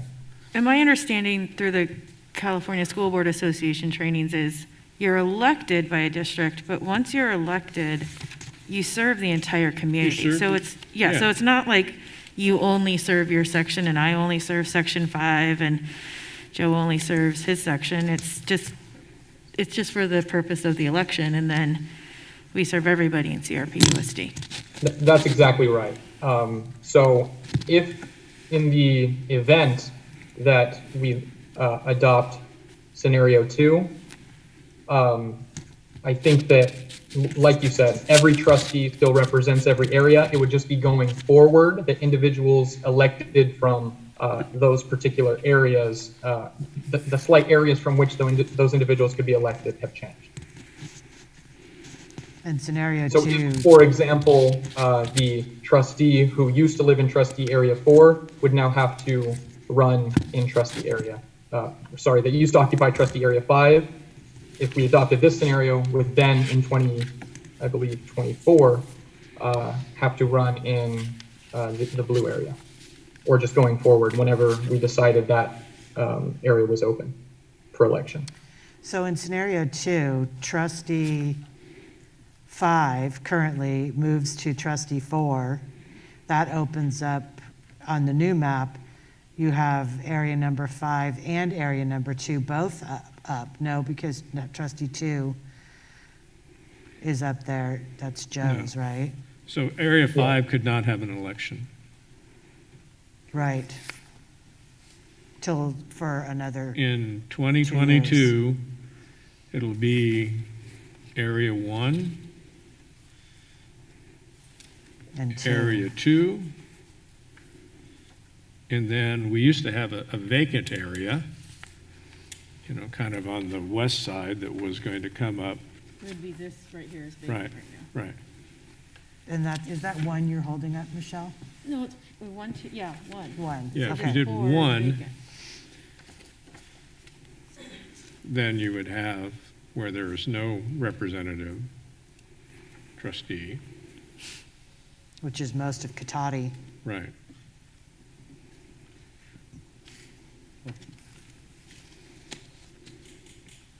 I think you said that. I believe you said we could submit.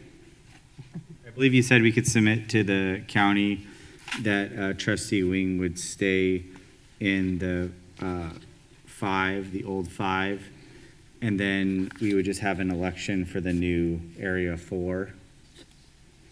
Well, Is yeah, that because correct? there's 2 of us here and only one of us can run. Or, I mean, we both could run, but only one person would be in that. Well, I'm saying if we change the map, Michelle would be in area number 4, but we can propose that she stays in 5 and we elect someone in 4. Is that correct? Which scenario, 2? No. In scenario 2. No, you wouldn't have No. a 4 election until 2024, and you'd have another election in area You 5. could pick scenario 2. Yeah, we Yes. could have two people basically in 5 until the next election cycle. No. If you pick scenario 2, we were saying the same thing. If you pick scenario 2, for example, you would have one trustee in the yellow section, area 1. You would have one trustee running in area 2. Area 3, Isn't up. it would not run, and then area 4 wouldn't run, 4 and you'd would- have an election in 5, Well, wait a minute. in scenario 2. No, 4 would run unless we say we No, don't maybe want 4 to run. Maybe 4, well, but then what that does, Let's which is, you know, it aces, well, I'm going to say it aces you out of running for 2 years after your term's up because Right. you'd have to run against that. But, I mean, I wish they wouldn't make us look like we're trying to carve out, you know, your position. Right. Yeah. My concern if we move Area 4 and don't vote on that until 2024 is this L section in half of Cotati hasn't voted for a trustee then since 2019.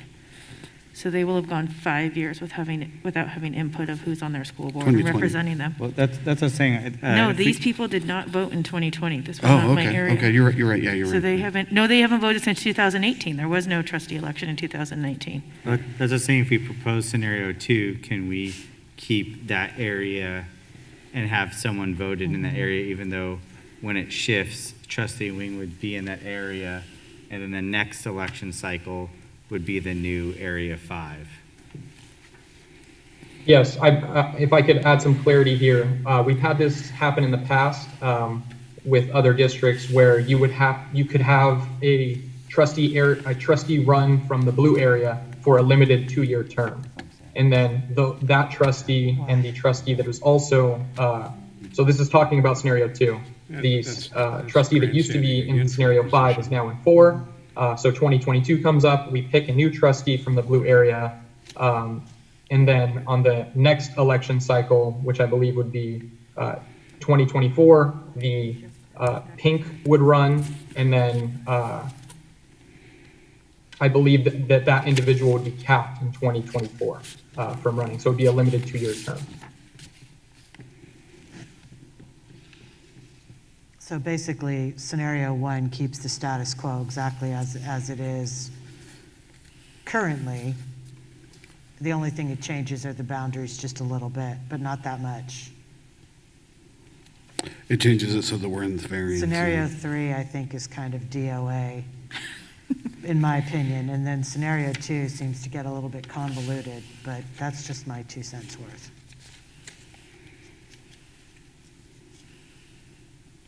And so it seems like, if I may, the plan, at least from my perspective, was to have the resolution come forward tonight. But we do have another board meeting, I believe, in February, where we can do this presentation again, answer any questions, and then do the resolution at that time if there are still outstanding questions. We can't vote. It's not on the agenda as an action item. Some districts have done this in a 1-meeting process, and other districts have done it in a 2-meeting process. So I would just need direction from you on that. We can't vote on this tonight, right? Because it's Right, not an it's action not item. formally on the agenda as a vote, and I felt that it was, based on conversations, that we would wait till February, and that'll give us a little time to digest the maps, and for you to discuss it, and then we can bring the resolution forward in February. Yep.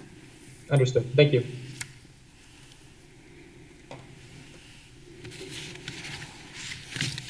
Does anyone have any other comments? Or is there any other discussions?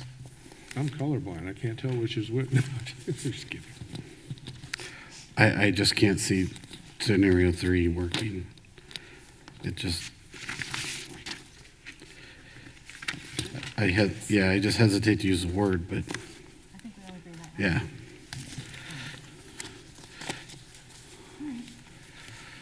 Okay, are we, is everyone okay with moving on? Okay, number 10, the consent agenda. Can I get a motion to? Thank you, Brendan. Yeah. Oh, thank Make sure you. he knows. Sorry, yeah. Thank you all. Yeah. I'll be in contact. Thank you. I make a motion that we approve number 10 consent agenda items A through M. Do I have a second? I'll second.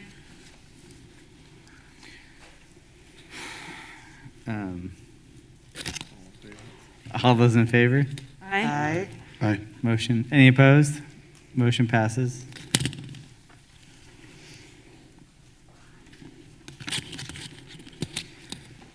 Educational services, is there any public comment? No, it's the 12-year-old, yeah. Dr. Lucen Perez is going to present the dashboard data based on our spring assessments. And she'll be talking a little bit about the fact that it was a little unusual year last year.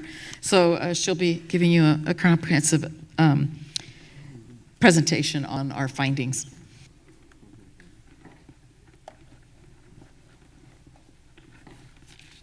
You know that you have a copy of the presentation in your packets also, so you can follow along. All right. Good evening, trustees. Can everyone hear me okay? All right. This is the 4'11" version of me here, trying to get to the mic. Well, yes, as Dr. Mayra Perez stated, it was definitely one of the most unusual years we've had for assessments, in that well, we opened the year, so this data that we're going to discuss is last year's data, which now became public in the dashboard setting of the California Dashboard Reporting, and also DataQuest, which is a data system in the California Department of Education's website. So just, kind of looking back at what happened last year, we opened the year in distance learning, and then in the early spring, we were able to open hubs. And then in the late spring, we returned to school in a hybrid environment. And so that had a lot of factors, because that's when testing happened. So the available data for 2020, 2021 is impacted by several factors: the instructional shift to distance learning, connectivity for students and families, engaging students online, and just the difficulty with implementing the CASP assessments. And so comparison data from 2019, 2020 is not available, because then the previous year, in 2019, 2020, these summative assessments were suspended by the state.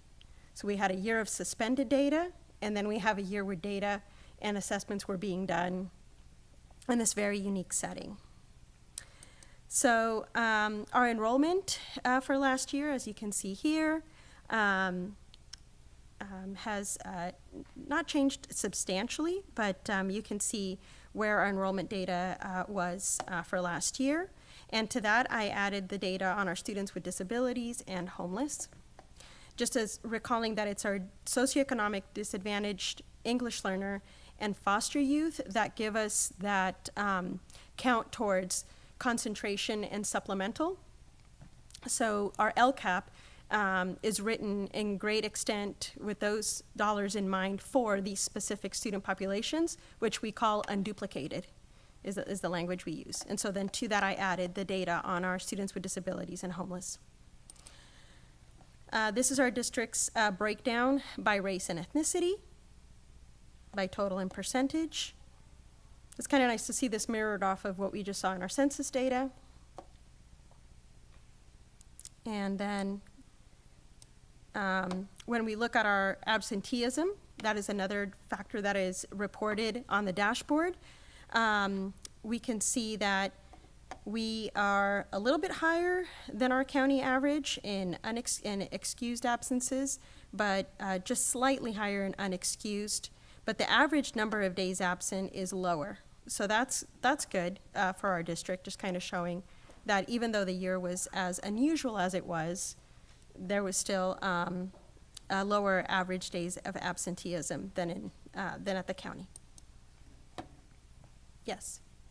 Vast majority of our absences are unexcused? Yeah, and we, at a future, what I want to do for a board report for you is to send you what exactly counts as excused and unexcused. There was a shift about 3 years ago, and what is excused and what is unexcused. So if you look at longitudinal data, there's a complete flip between the unexcused and excused number, and it's because there was a change in what counted as an excused absence. Okay. And that happened about 3 years ago. But I noticed that as well, Trustee Nelson, and I was looking at comparative data, and so I met with Matt Marshall, and we talked about it, and we're researching what exactly happened like 4 years ago that changed the law on what counted as unexcused. We are on par, though, as you can see, with the county. What if a student takes 6 classes, like at one of the middle schools, and they're absent for the day? Is that 6 absences or 1 absent? You got me there. Okay. I'm not sure. Rocky? 1. I'm going to call So it's Fred. 1 whether you miss 1 class or 6 classes. Yes, I think Okay. it's days. Yes. Thank you. Thank you, Rocky. All right. The chronic absenteeism rate for our district is much better compared to the county and the state. And as you can see, it's the one area where we've really done well compared year over year. So we had a slight increase between 27-18 and 18-19 here. We had a little bit of an increase, but then we take a significant decrease going into last year on chronic absenteeism. And chronic absenteeism is students that are absent 10% or more of the school year. So that's measured, you know, depending on when we take the measure, we look at how many school days there have been, and we look at the 10% mark. So we are significantly better than the county and the state. So we're able to what this tells us is that we're able to re-engage students in our district and preventing chronic absenteeism from becoming, you know, a greater factor. And so that's something that we're definitely proud that has happened in the district. That's a lot of outreach to families and students. And this again in a distance learning year, which we think contributes to, for the state and for the county, probably contributed to a significant increase. So despite all of our challenges, we were keeping our kids and able to re-engage them. And I think that's something to really appreciate about our entire staff. So suspension data is another factor of the dashboard, and we were in a distance learning year, so no surprise we had a significant drop in suspensions. The suspensions, I did a little research on what did happen there, and it was usually some misconduct online. And we had no expulsions last year because the kids were in distance learning, and so nothing rose to the level of an offense that would lead to an expulsion. So definitely it will be interesting then as we continue to look at this year's data compared to last year, but then again, taking a look at what last year was and how different the instructional setting was. So any questions on that overview of the demographic data, suspension, expulsion? Oh, great.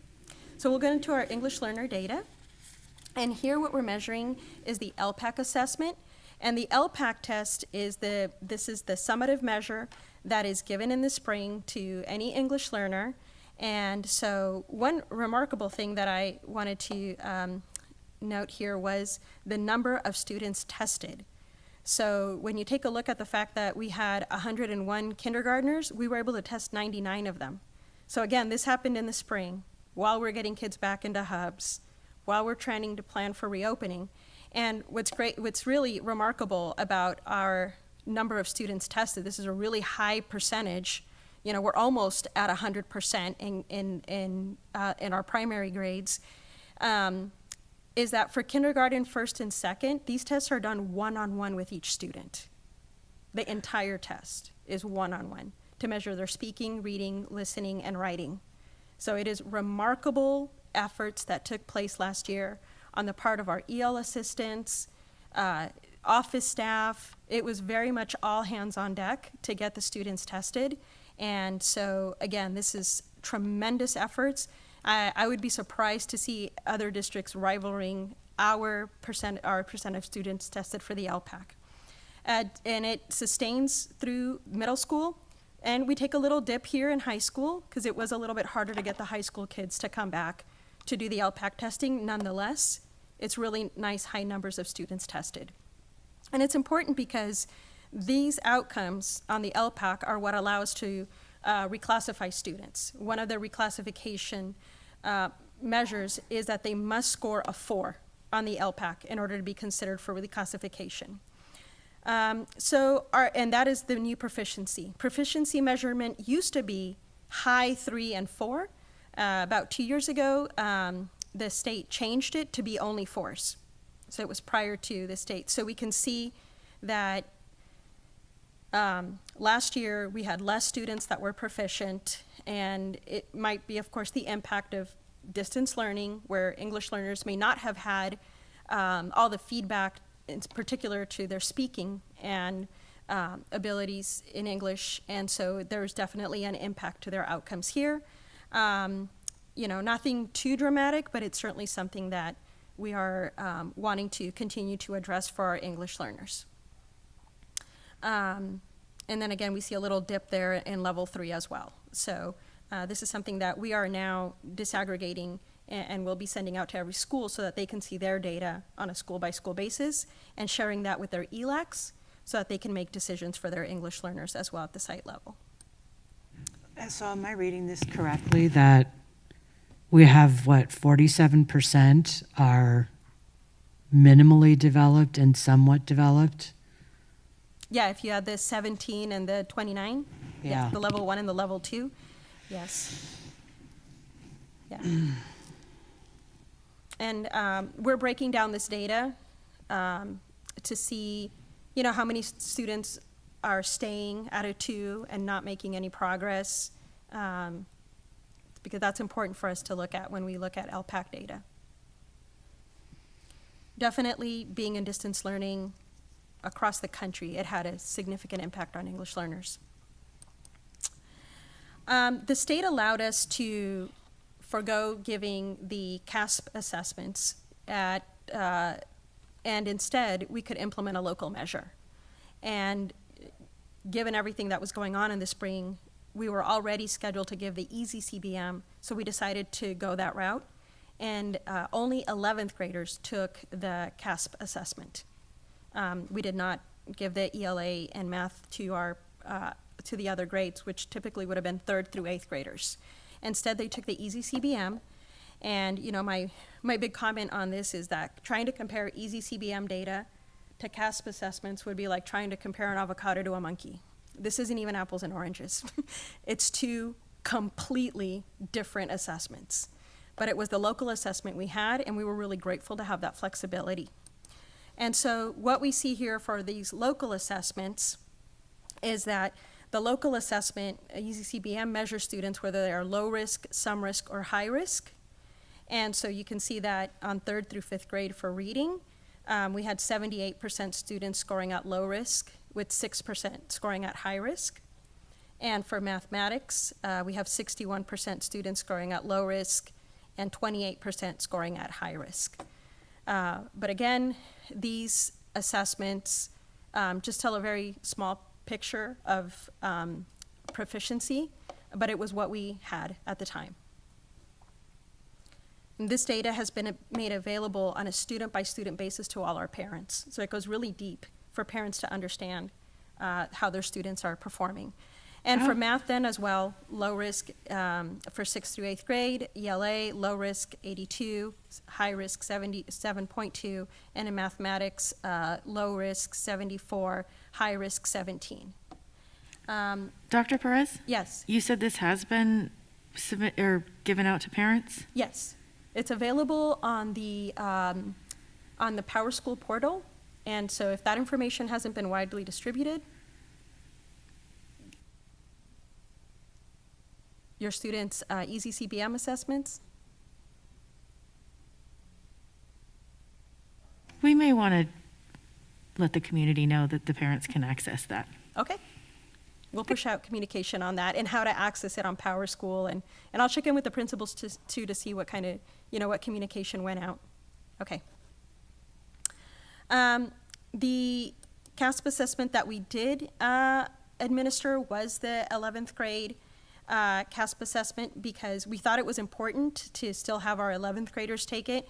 There are some measures on the CASP, ELA, and math that then allow students to be able to not have to take a placement test when they go to college.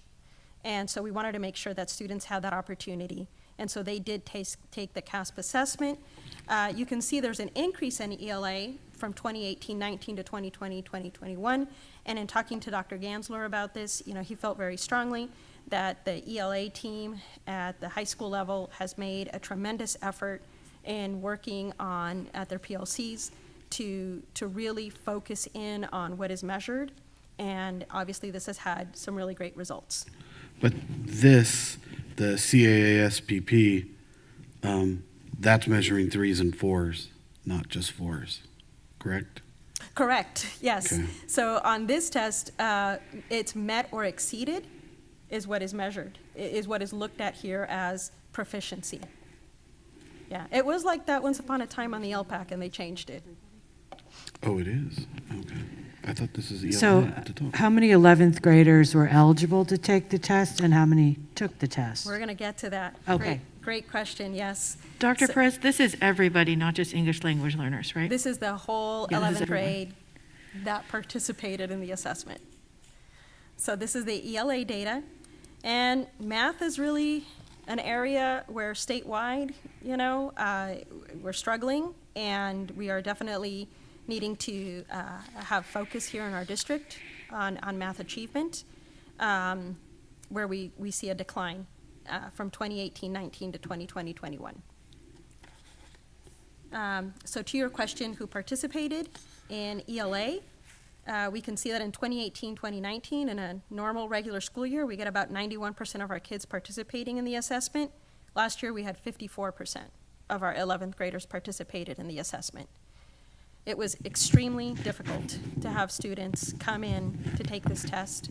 And, if we recall that at Rancho, the school day was, when the kids came back from hybrid, they were on 30-minute time slots. And it was extremely difficult to schedule the students in. They were invited. There was a setup for this. And, But it had to be in person. It had to be in person, Okay. yes. So is this a voluntary test then? No, but the state understands that, we were told you must administer a test to every 3rd through 8th grader and every 11th grader. And so we see the participation rates on the CASP were very low across the state. There's no penalty for participation in last school year on the assessments, where in other years there's been a penalty for having low participation. Obviously, last year, the state's not having that in place for us. And so the same holds true with our math participation.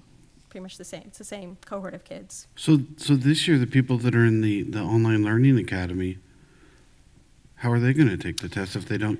Yeah, so we do commit? have a means of administering the test online. And so with the virtual academy teachers, because they have a dedicated teacher, we're going to be able to carve out the time to get this done. The students, it's going to be much easier to try to give them, it's going to be much easier than it was last year, where kids had, 4 different teachers, and they might not have even been in an ELA class because they were in the 4x4. They might not have been in a math class. So that made it a lot harder. And so last year, we made the decision to not try to assess the 11th graders online. There were a lot of technical glitches as well with trying to roll that out. And so we offered it at school and for kids to come in and take the test. One of the requirements when you do the assessment online is that there has to be somebody that can see the student on camera. So it would have been very difficult to try to get 513 students, divvying that up by how many numbers of teachers for 2-3 hours of testing so that you could see every single kid's camera. With the virtual academy, we have about 100 high schoolers. It's much more feasible to be able to give the assessment online. So are we better prepared this year? Well, this year we got the kids in person. We are gearing up for our assessment. I think it will all depend, again, on what continues to happen with variants. And, we're hopeful that in the spring we will have more students attending than we have right now, so that more students can participate in school in general, first and foremost, but that we'll be able to measure how they're progressing towards their standards. So for graduation data, what we have is the number of students in the graduation rate, and then our number of graduates. And we can see that from 2019-2020 to 2020-21, we have a dip in our graduation rate. We are, we were able to extend to any student who was unable to graduate to be able to participate in completing their graduation requirements this year. And so we are tracking those students that chose to participate in continuing on this year and offered them a number of means by which they could complete their graduation requirements this year. Those that, from last year's graduating class that were not able to graduate. And, you know, you can see that the different dips depending on, you know, the demographics. Surprisingly, we have an uptick in English learners graduating from the previous year. But definitely, you know, a decline across the board in other areas. We also have an uptick in the Asian student group being able to graduate in 2020, but definitely a decline in other areas. And the 2 or more races also has a slight increase there. So are we going to add something in the Lcap to address specifically students with disabilities who 59% of them only graduated? I believe that is in the Lcap, and, you know, we're continuing to look at ways to support our students with disabilities towards graduation. And graduation can be measured in a couple of ways. There's also a 5th-year cohort. I just presented you with what was on the dashboard and on DataQuest. So definitely, you know, we know that last year was impacted again by distance learning and the schedules, and I just really commend our entire staff for everything that we were able to do despite the circumstances. We are planning for this year's spring assessment schedule. We are underway right now in planning the LPAC testing. Again, just recalling that for all K through TK through 2nd graders, it's one-on-one testing. It's going to be a really heavy lift for our EL assistants, and we're trying to see what other staff members we can get involved. In other years, we've called in retired teachers or substitutes that we can train. But as you know, all personnel is out right now that we have in classrooms covering for absences. So we're trying to see just how creative we can get to get the LPAC assessment done, because the speaking part is one-on-one for all English learners. So it's one of the most staff time intensive assessments that we have in education. So later on this spring, we're going to update you on the A through G completion, and we will bring you current year suspension and attendance data. And hopefully by that presentation, or if not, then we'll do it towards the end of the school year. We'll have the spring Easy CBM data, so we can then compare apples to apples and not avocados to monkeys. And then the LCAP will include all 2021, 2022 data that we have available. And the really exciting part about data use in our district is we're very close to fully launching Forecast 5, which is going to allow data visualization for our principals and PLCs in real time. And now I'll be happy to take any questions. I have a question. Do we have a plan, a written plan or something of how we're going to address this graduation rate? They're not great. A couple of the categories were, you know, to be expected, but a few of them were pretty low. What's the plan to get that to improve? Yeah, so, you know, and I know that Dr. Gansler, and he wasn't able to stay, he was here for tonight, and, oh, you're right here. Come on over.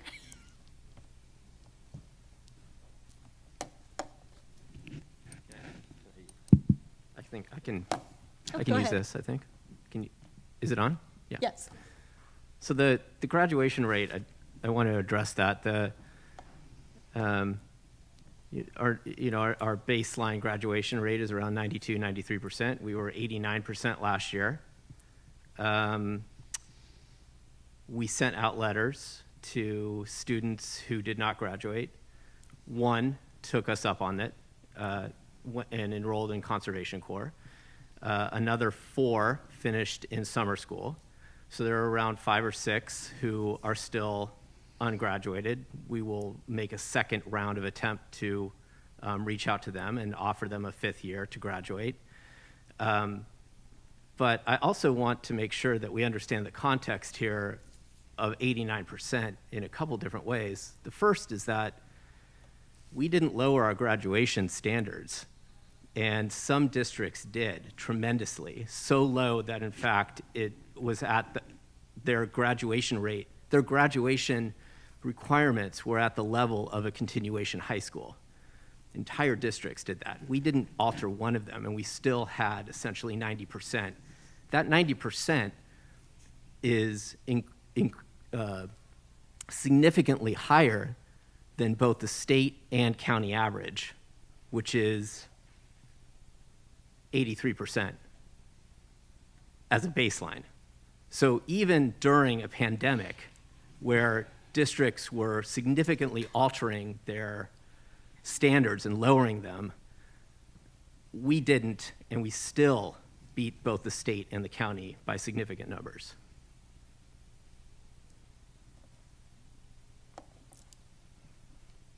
Yeah, thank you. And I'm so sorry, I didn't see that you were right there. I thought you were going to be up here. So Yeah, you did great. yeah, no, let me back up. No, these were definitely, you can speak much better to I have a it. question. When do we know that these students are in trouble? It can't be June when they're about to graduate. There's something got to be going on a year prior to that, 2 years prior to that.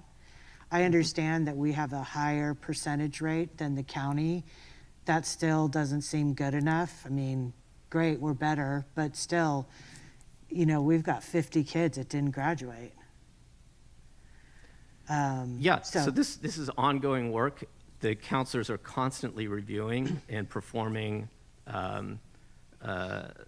graduate analysis. It's one of the reasons why we move students, for instance, into ELCO or El Camino in their junior or senior year, depending on the level of deficit that we're seeing. We also have online credit recovery, after school credit recovery. And it's ongoing, it's constant. Yeah, we've added more Edgenuity licenses as well. I'm sorry, I can't We've hear you. also added more Edgenuity licenses for that credit recovery aspect, so that students that, then they can, you know, be enrolled in their classes all day at school and then take Edgenuity. I would like to see some kind of something that we're going to do to, especially as Michelle mentioned, the students with disabilities. Yeah, the students with disabilities also, we need to understand that also encompasses a group of students who are not on diploma track.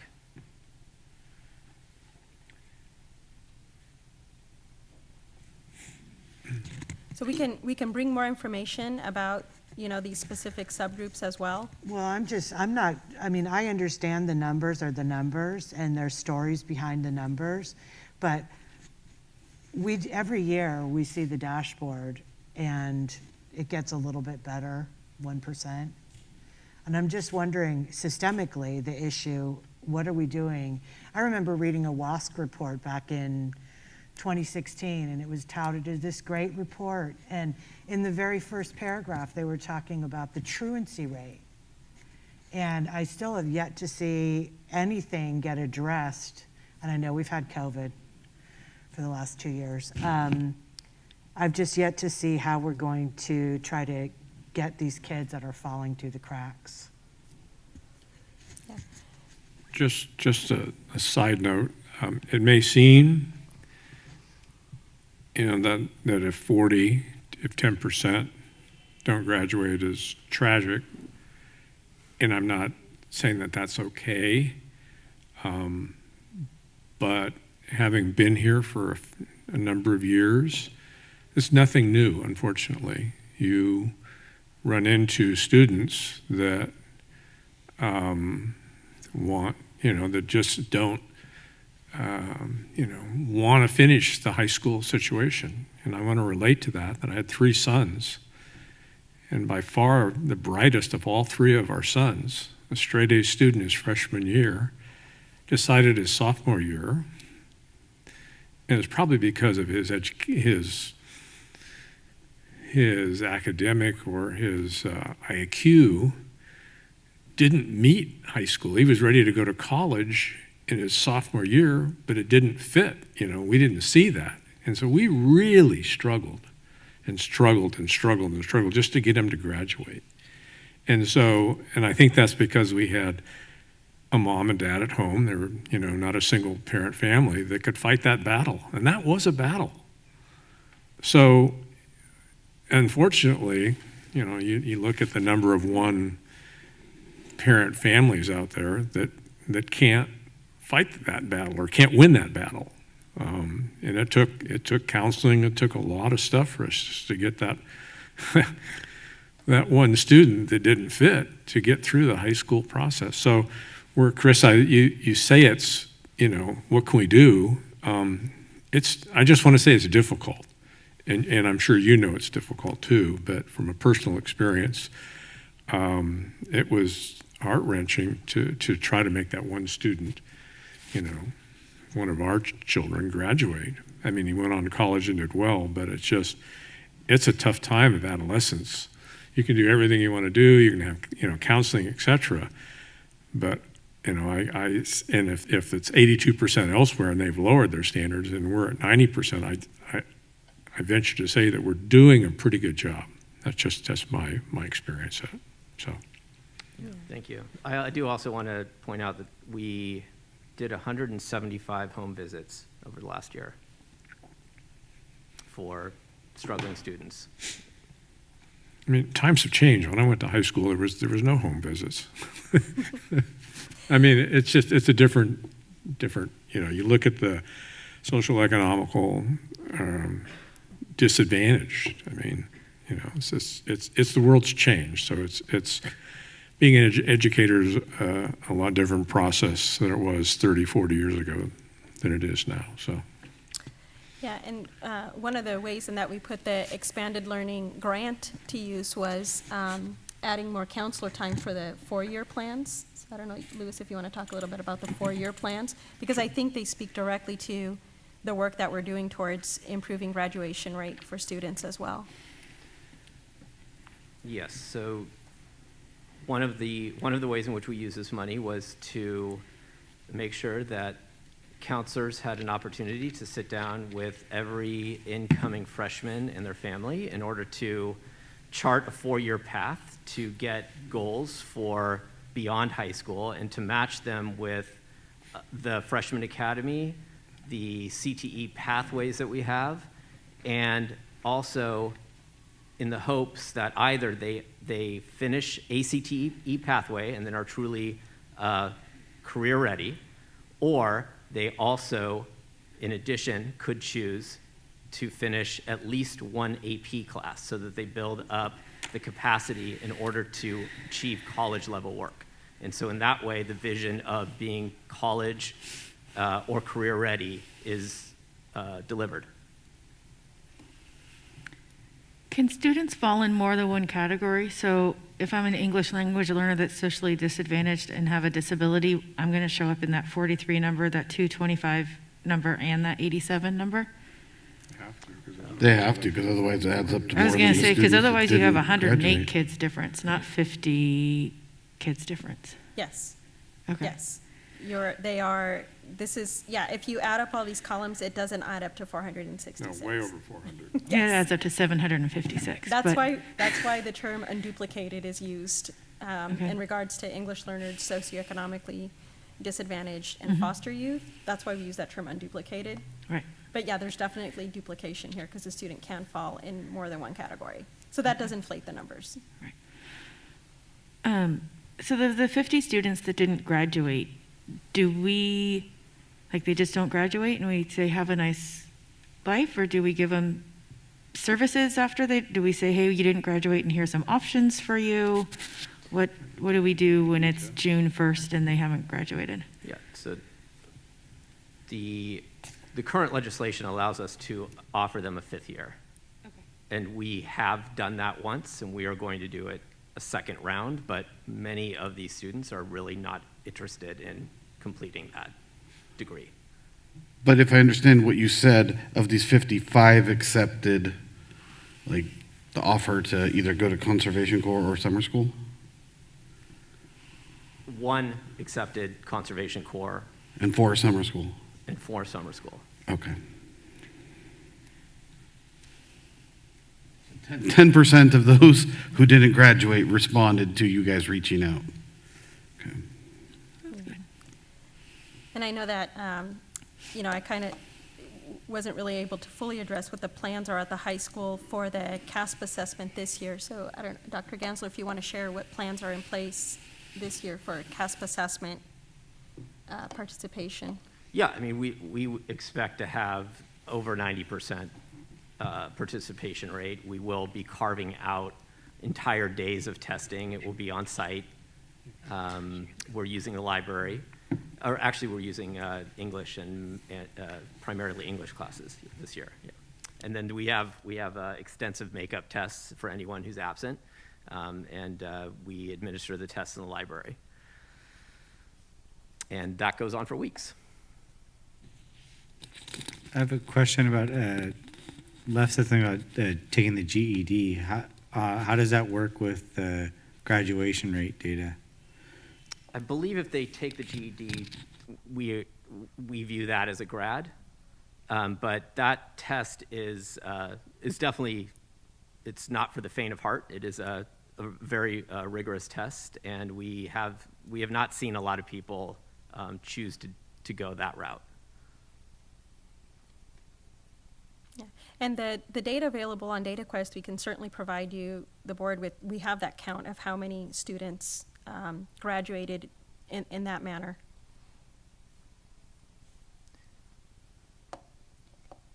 All right. If there's any other questions, I can try to address them about the data now. And like I said, and thank you so much, Dr. Gansler. Dr. Gansler and I are going to present on A through G completion in the spring. And we'll bring to the board, we have another grant, so another plan to present to the board, and that the state is providing an A through G, a grant to help improve the A through G percentage across the state. I have one more question. Sorry to interrupt, but No, go ahead, Doctor. If I remember correctly, we did not have summer school an option for summer school in 2019, 2020, correct? I don't know. I thought last year was the first year that, because we had funds, that we had a summer school and we had plans for like 2 years.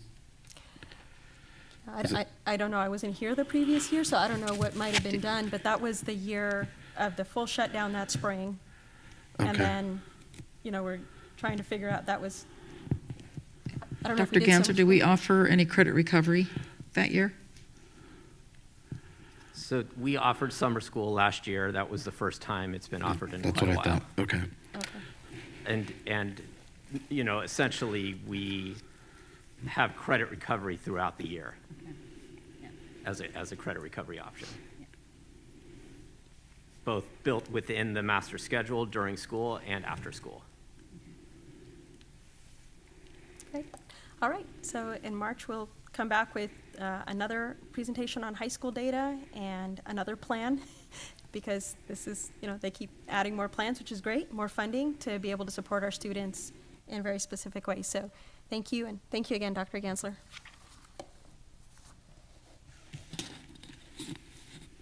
Thank you. 12, personnel services. We have a public comment from Tracy Ewens.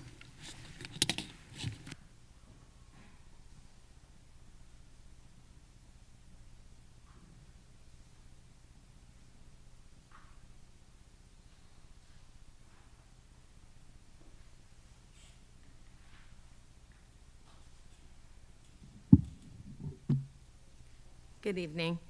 My name's Tracy Owens, and I teach at Evergreen, and I'm also a parent in this district of 2 children. And I have questions about this extended learning plan manager. So this showed up in the board agenda, and it's got a description for the job. And I'm hearing teachers are looking for a raise, and then I look at what this description is, and I think, geez, last board meeting, I think it was $500,000 that I got up and spoke about that was being put to admin. And this feels like more management and admin. So at this job, I believe, if I'm doing the math correctly, but you can totally check it, a first-year person for this job of extended learning plan manager would make $367.21 a day. They get 22 days vacation. They get paid holidays and benefits. So that's your first year. So then I was like, what does a 5th-year teacher get? So this is a 5th-year teacher. A 5th-year teacher, and they work less days, which I totally get all that. and they get paid $290 a day and 19 cents. No paid holidays, no vacation days. The teachers do get 10 personal necessity or sick days. So first year for this job is $367 and some change. Fifth year teacher, $290 and some change.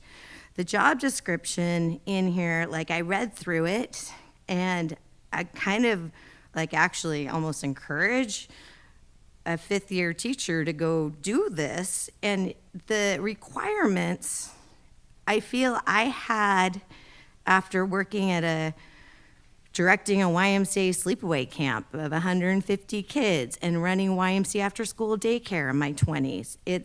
I have to have program management experience, working with youth. I did sports. I've been a sports director. I've been an arts and crafts director. I build community. I've managed staff. My only downfall is I'm not bilingual. But I was kind of like, wow, this more management admin, and it's coming in at a beginning of $90,000.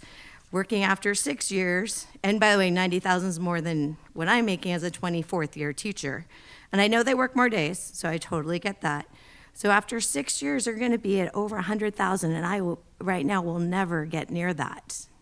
So I just, again, question more management, more above. And then I don't know the classified that well, but I don't even see how many hours they have to work, where are they, who are they kind of reporting to. I mean, assistant planning, successful implementation of, I'm so tired, and promote participation of students, school staff, volunteers, and parents. That's what lots of us teachers are doing and getting paid a lot less.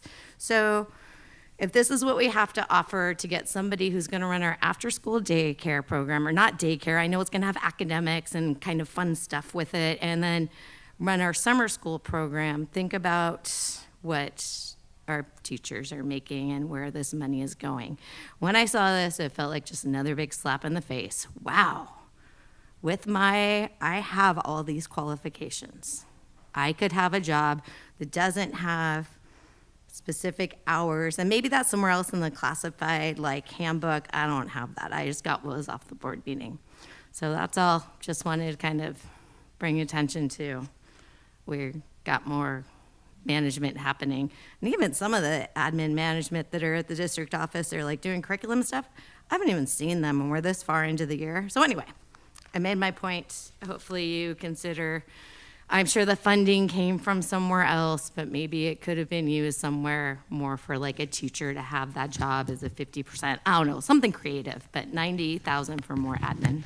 Thank you.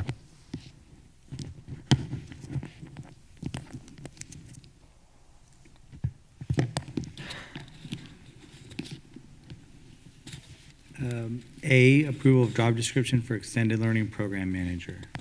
So this is a grant that we're receiving that is ongoing money, and it is to have an after-school program at every school site. So the personnel here would open and build programs for extended learning at every one of our schools to provide aftercare. So we would continue to have our YMCA programs, but this would be in addition to the program. And I'm going to turn it over to Dr. Perez to talk a little bit more into the details, but this would be different hours. So it would be 40 hours, but it wouldn't be a traditional day, because this is someone that would be working till 6 p.m. at night, ensuring that all the children are picked up and they're safe. And they would be managing the staff, these after-school staff members. Anything that I've left out that you'd like to add? Yeah. So another one of the grants we're receiving is the Expanded Learning Opportunity Program, not to be confused with the Expanded Learning Opportunity Grant. They're completely different things. The Expanded Learning Opportunity Program is not one-time money. It is going to be ongoing money in the state of California.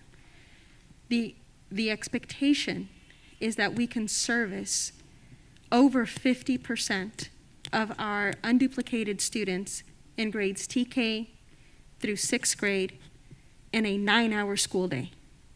So we're going to extend for students instruction into the evenings. In order to do this, we need to build programs. We are currently working with our partners, like the YMCA and the Boys and Girls Club. They're very expensive. You know, we've talked to programs that even want to charge us $78 an hour per person to come. We'd rather build our own programs and create our own jobs in our district. And so the amount of accountability that has to happen, what we need this position is to really help build the structure out for this. I mean, just consider what it's going to take to extend the school day to 9 hours for a significant number of students, and also provide programming during spring break and in the summer. What we need is actually one management position that can then help monitor and create all the other positions that we're going to need for after-school programming. From site leads to the line staff that's going to help support the students. It is probably going to be more than 40 hours a week. This position will work until 6:30 in the evening to make sure that if there's any issues on site, this person is available to help address them. And it is 260-day position because of the responsibilities over the summer and over the intersession times. For TK, we have to follow the same new rules. We haven't had a chance to talk about that, but we will, about universal TK. So this person has to have the expertise around what's going to be required for after-school care for universal TK as well, which is going to be, the ratio of staff to students and the need to understand that early pedagogy is going to be really critical. The vision for the state of California is to continue to increase the funding for after-school programming. So the nice thing about this is this isn't one-time money, and it has to be used for after-school programming. This isn't money that can be used in any other way.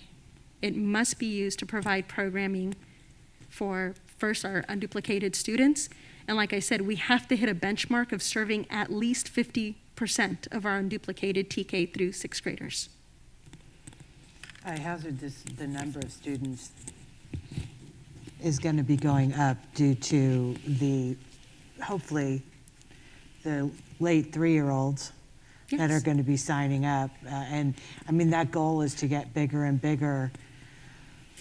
So I hazard a guess this is going to be a program that's just going to expand. Yeah, and it's really exciting. I mean, this is what we've wanted in education forever, is for kids to have a safe and enriching place to be after school, not just for the few ACES spots that we have, but for so many more kids. Yeah, it's real difficult for parents to drop their kids off at 7:30 at school because they have to be to work at 8 or 8:30, and they sit outside unattended because what are you going to do if the YMCA is full? And then on short days, you're out at 12. What do you do with your kids? And then LJ now, has that. You're out at 2 on this day and this. I mean, it gets parents, you have nowhere to put you're relying on your extended family to try to or neighbors to pick up kids and shuffle them all around. It would be easier to have it at each school site, and those kids that need it can get that help and help with their homework. Yeah, and we're required to do this. This is absolutely not optional. Right. We are absolutely required to put a program in place. So have we seen a plan for the Expanded Learning Opportunity Program? Well, there will be a plan brought to the board either this year or very early next year. The state hasn't given us a deadline because they understand that there is a lot of planning that needs to be done. We need to do a needs assessment to see where our greatest needs, at which schools. There's facilities implications, and then there's programmatic implications and staffing. So it is my hope, and I would be the person supervising this position, that this person would be instrumental in helping put that plan together.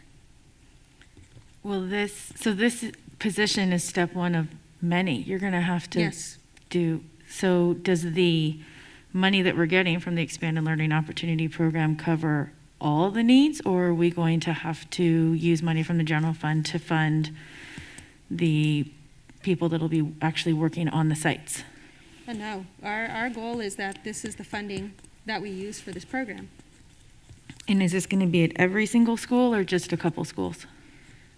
So in the first year, we are required to service at least 50% of our unduplicated students. So that's where we need to do a needs assessment and do some analysis on where's the biggest needs first. I would love it if we could hire enough staff to have programming at every one of our elementary schools. That would be ideal. And does this have to be implemented by next school year or the school year after? For the 22-23 school year. Originally, they thought we would implement it right now and we would start servicing, but because of the staffing shortage and honestly, there's so many plans right now that we're working on. They really want us to do this very thoughtfully and not rush it, but get it done right. Okay. And how are we going to serve sixth grade when there are sixth graders not at our elementary schools? Yeah. So again, this is where we don't have an answer for that right now, and that we need to take a look at our needs, take a look at what's feasible, what positions can we create in the district, and how can we support that. I've had conversations with our middle school principals to talk about, what we could do for sixth grade, and we're looking at some options. Mm-hmm. So when I read the agenda, I thought that this was getting paid out of the ELO grant, not the ELO program. I am concerned about approving something for a program I know nothing about and that I haven't been given information about how much money we're getting for this. I don't know if this is 80% of the funds that we're getting or taking up 10% of the funds that we're getting. So I feel like this is putting the horse behind the cart a little bit, or the cart in front, whatever the way that thing goes. Even a high-level plan would be helpful so that I can kind of understand what this person's going to do. When you hire someone, you have to have some sort of business case, like here's the needs, this is what's happening, this is the percent of the budget, and I feel like I'm being asked to approve something that I don't see. We are being given this money and it's something we have to do, but I don't know what the money is or what the requirements are or anything like that. So that's my challenge right now with this. Yeah, and so it is close to $1 million a year currently, and it's set to increase.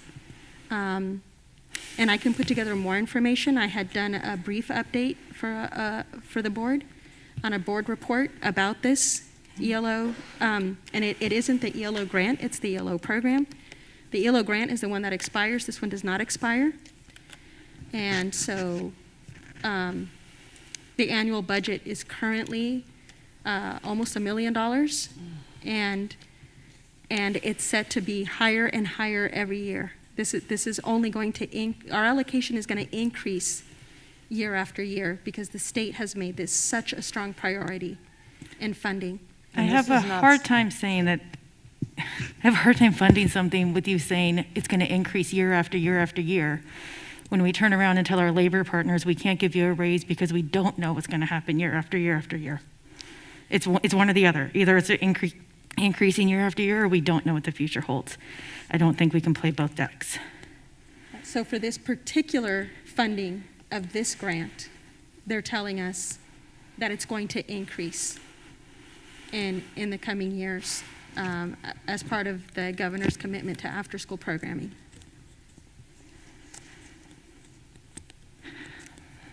And for our current staff to develop a plan without this position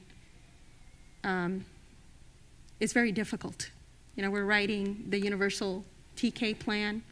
We have the A through G incentive grant. We're still working on the ESSER planning that we're implementing. All of these others. This takes some specialized expertise in understanding after-school programming.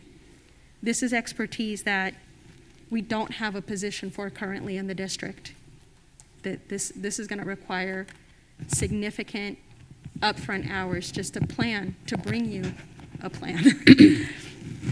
So I just want to be clear. This is not an optional program. Correct. It's mandatory. Yes. It's not one-time funds, it's ongoing funding. So we can't just say, we're not going to do this. Right. We have to do this. We have to do it, just not necessarily this way. Yeah, I second all of Michelle's. For some reason, Michelle, I'm not able to hear you very well.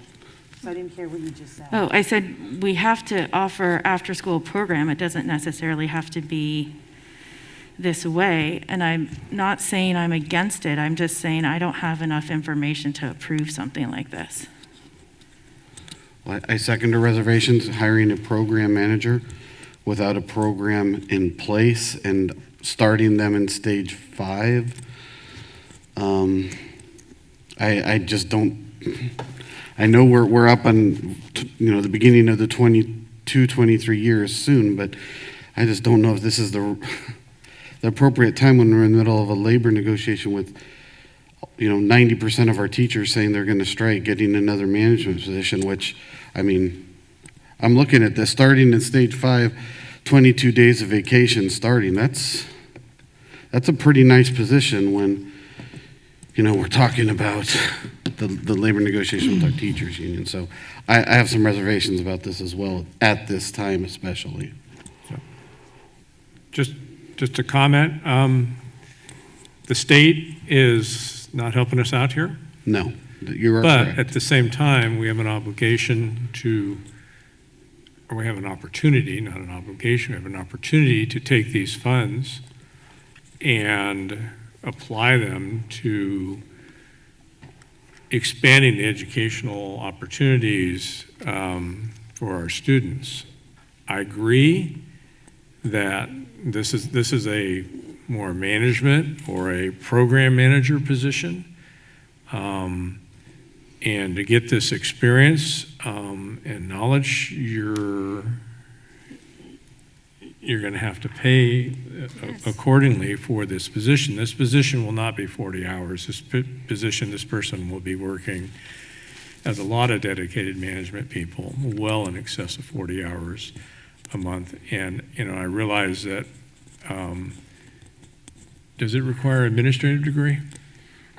No, because this is a classified Okay. position. Okay, so And conceivably, if a teacher wanted to apply for this and had the skills, a teacher could apply for this, correct? Absolutely. Right, and so I would encourage anyone with the staff that had a desire to put a program, to see the results, to apply for this type of thing. It's unfortunately that we get our money per student for the state, and then the state comes up with these ideas for whatever reasons. It says, here's this money, use it this way. And it's not fair, but unfortunately, I think we have to move forward and spend the appropriate money to develop the program. Unfortunately, our current staff doesn't have the time to do, juggle another 6 balls up in the air to do this. So where you might say, I want all the details and that's not going to happen. And all you're going to do is delay developing the program. So to have it ready for 22. Or sooner. I S- would or s- actually like to see this be part of our summer rollout Okay. as well. We want to use this for this summer's rollout. And so if we don't use the funds, do the funds go away? Do they have X amount of money per year? No, they're allowing this current year's funding to roll over into next year. But they are expecting a plan, of how we're going to use. So if they give us about $1 million this year and we use it, will they give us $1 million next year? Absolutely. It's every year we get funding. Okay.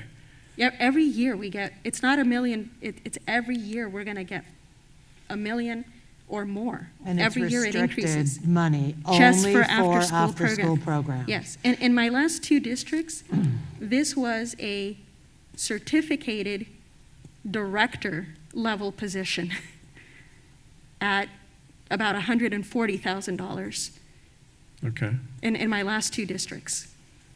Well, Mark made a comment that he wasn't comfortable approving a position without a plan, but this person is going to make the plan. So we don't, we can't not hire somebody to make the plan. We have to hire the person to create the programs that will, I'm sure, come to the board Yes. for the board's approval once those programs are developed in concert with other partners, not just the Cotati-Rohnert Park Unified School District. Well, we should have an idea of what 50% of unduplicated students is. So how much is that?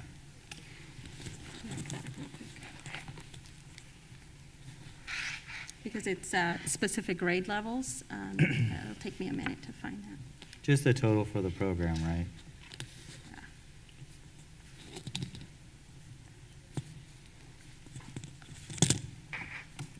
My count pads. Some of these questions probably would have served us better had we emailed the superintendent. Then Liz Elena probably would have been better prepared for our questions. Well, like I said, I didn't realize it was a different program. I thought it was the I ELO. can't hear you, I'm sorry. I thought it was the ELO grant, not the ELO. So my concern is that I'm voting to spend money about a program that I don't have enough information on. So my recommendation would be that we table this until next meeting, when you can come back and explain to us more about the Expanded Learning Opportunity Program, what it looks like, how much funds we're going to get, what percentage this takes of those funds, how many unduplicated students we have.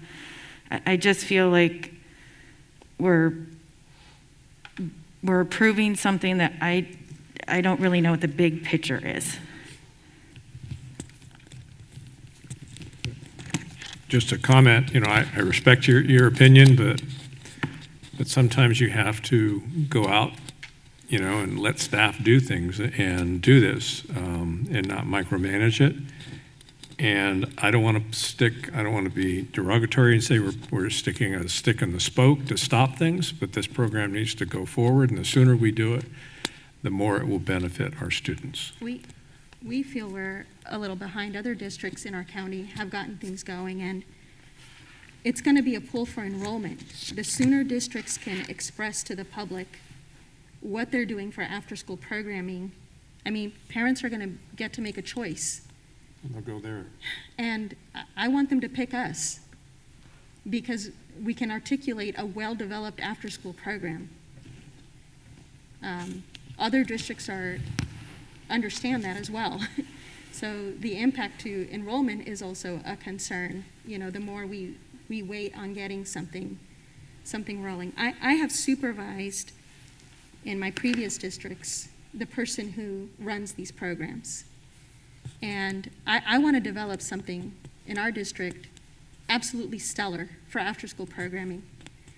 I need someone with the expertise to do that well. It's nuanced. It has its own,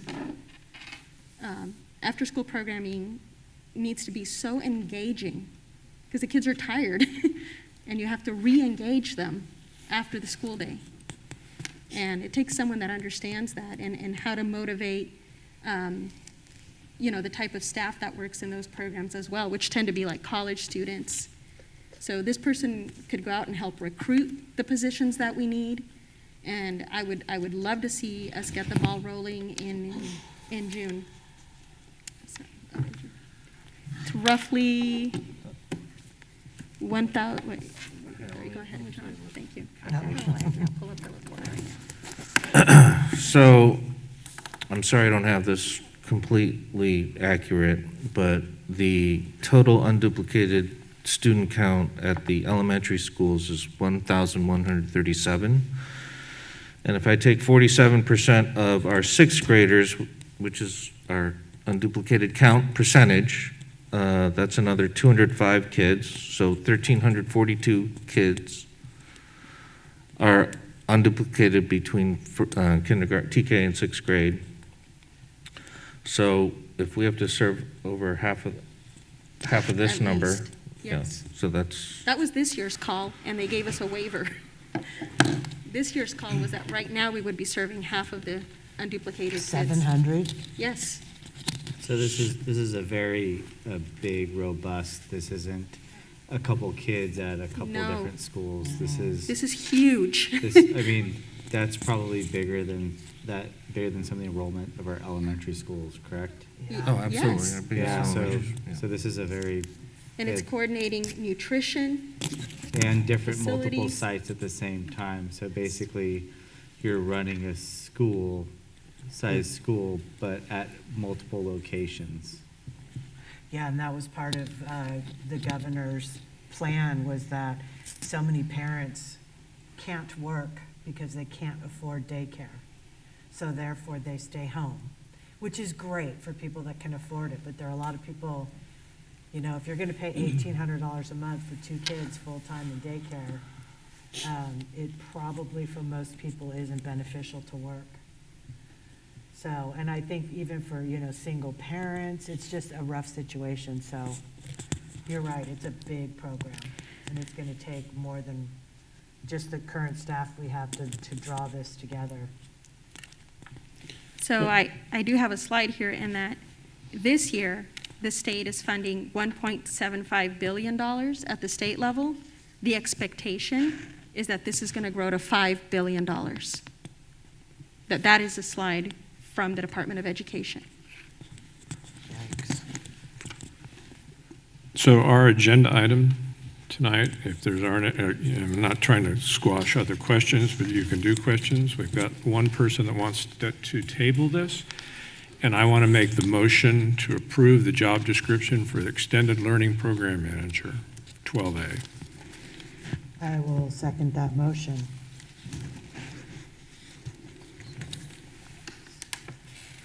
Do I have First and second, are there more questions? is there any more discussion? I did want to say, I think this is a great program, and I think it will definitely help the kids that are falling into these categories and falling through the cracks. I just, waiting a month till we have the Ripsa negotiations, and hopefully that is settled, I don't think this is going to sit well. This doesn't have anything to do with any negotiations with our union partners. This has to do with the mandatory program we need to set up. And if we wait another month, I don't know that we're going to be able to get it out in the June timeline that the district is looking for to be able to offer this to our summer school kids. And also, this could be a in-house promotion for someone from the district. And I know that a few times I've talked to people, and it's always came up, why don't we do stuff in-house? You know, this is another thing that if we don't do it this way, we'll have to pay for it from someone else. So if we don't develop our own program, then it'll probably be a situation where we're having to pay the YMCA at every single site to do that, because it's a mandated thing where it's going to happen. So if we don't do it and develop our own thing, then someone else is going to have to do it. Funds, Joe, come to the school district, they won't go to the YMCA. But we have to provide the service, and if we don't develop the Sure, plan, then right. we're going to have to Correct. contract it out like we do other And then we'll things. service less kids because Yeah, it's we'll more have to expensive. contract out somebody to develop the plan because we waited too long. So we've got a first and a second. So if there's no other questions, we'll call for vote. Do you guys have any other comments? I'll call the vote. All in favor of the approval of the job description for the Extended Learning Program Manager? Aye. Aye. Aye. Opposed? Opposed. What was the Motion. final count, Joe? 4-1. Okay. Motion carries.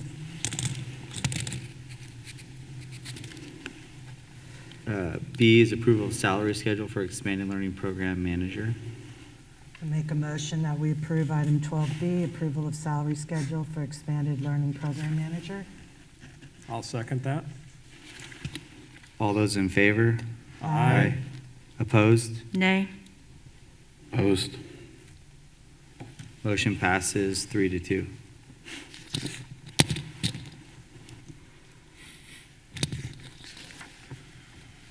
Business and Operations Services.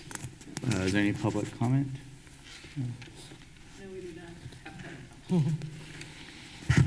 Tech Middle School Office Ceiling Roofing Project.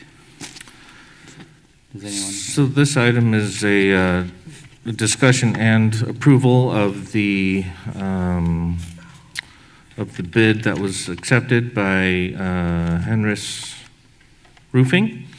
A notice of inviting bids was advertised in the Press Democrat accordingly in December for a roofing project for Technology Middle School Office C Wing.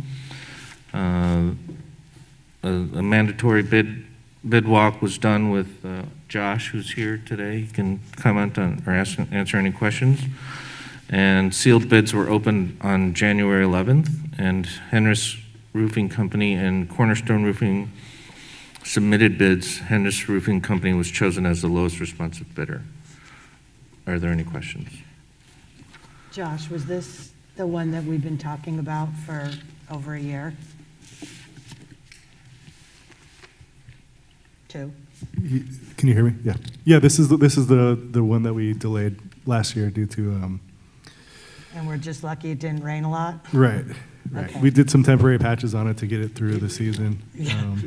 Yeah. So we're bidding this now so that we can get it approved so that we can get everything ordered, because if we would have approved it last year, we would the materials wouldn't have shown up on time. We wouldn't have been able to do the project. So we want to get it ordered now so we can be ready to go in June.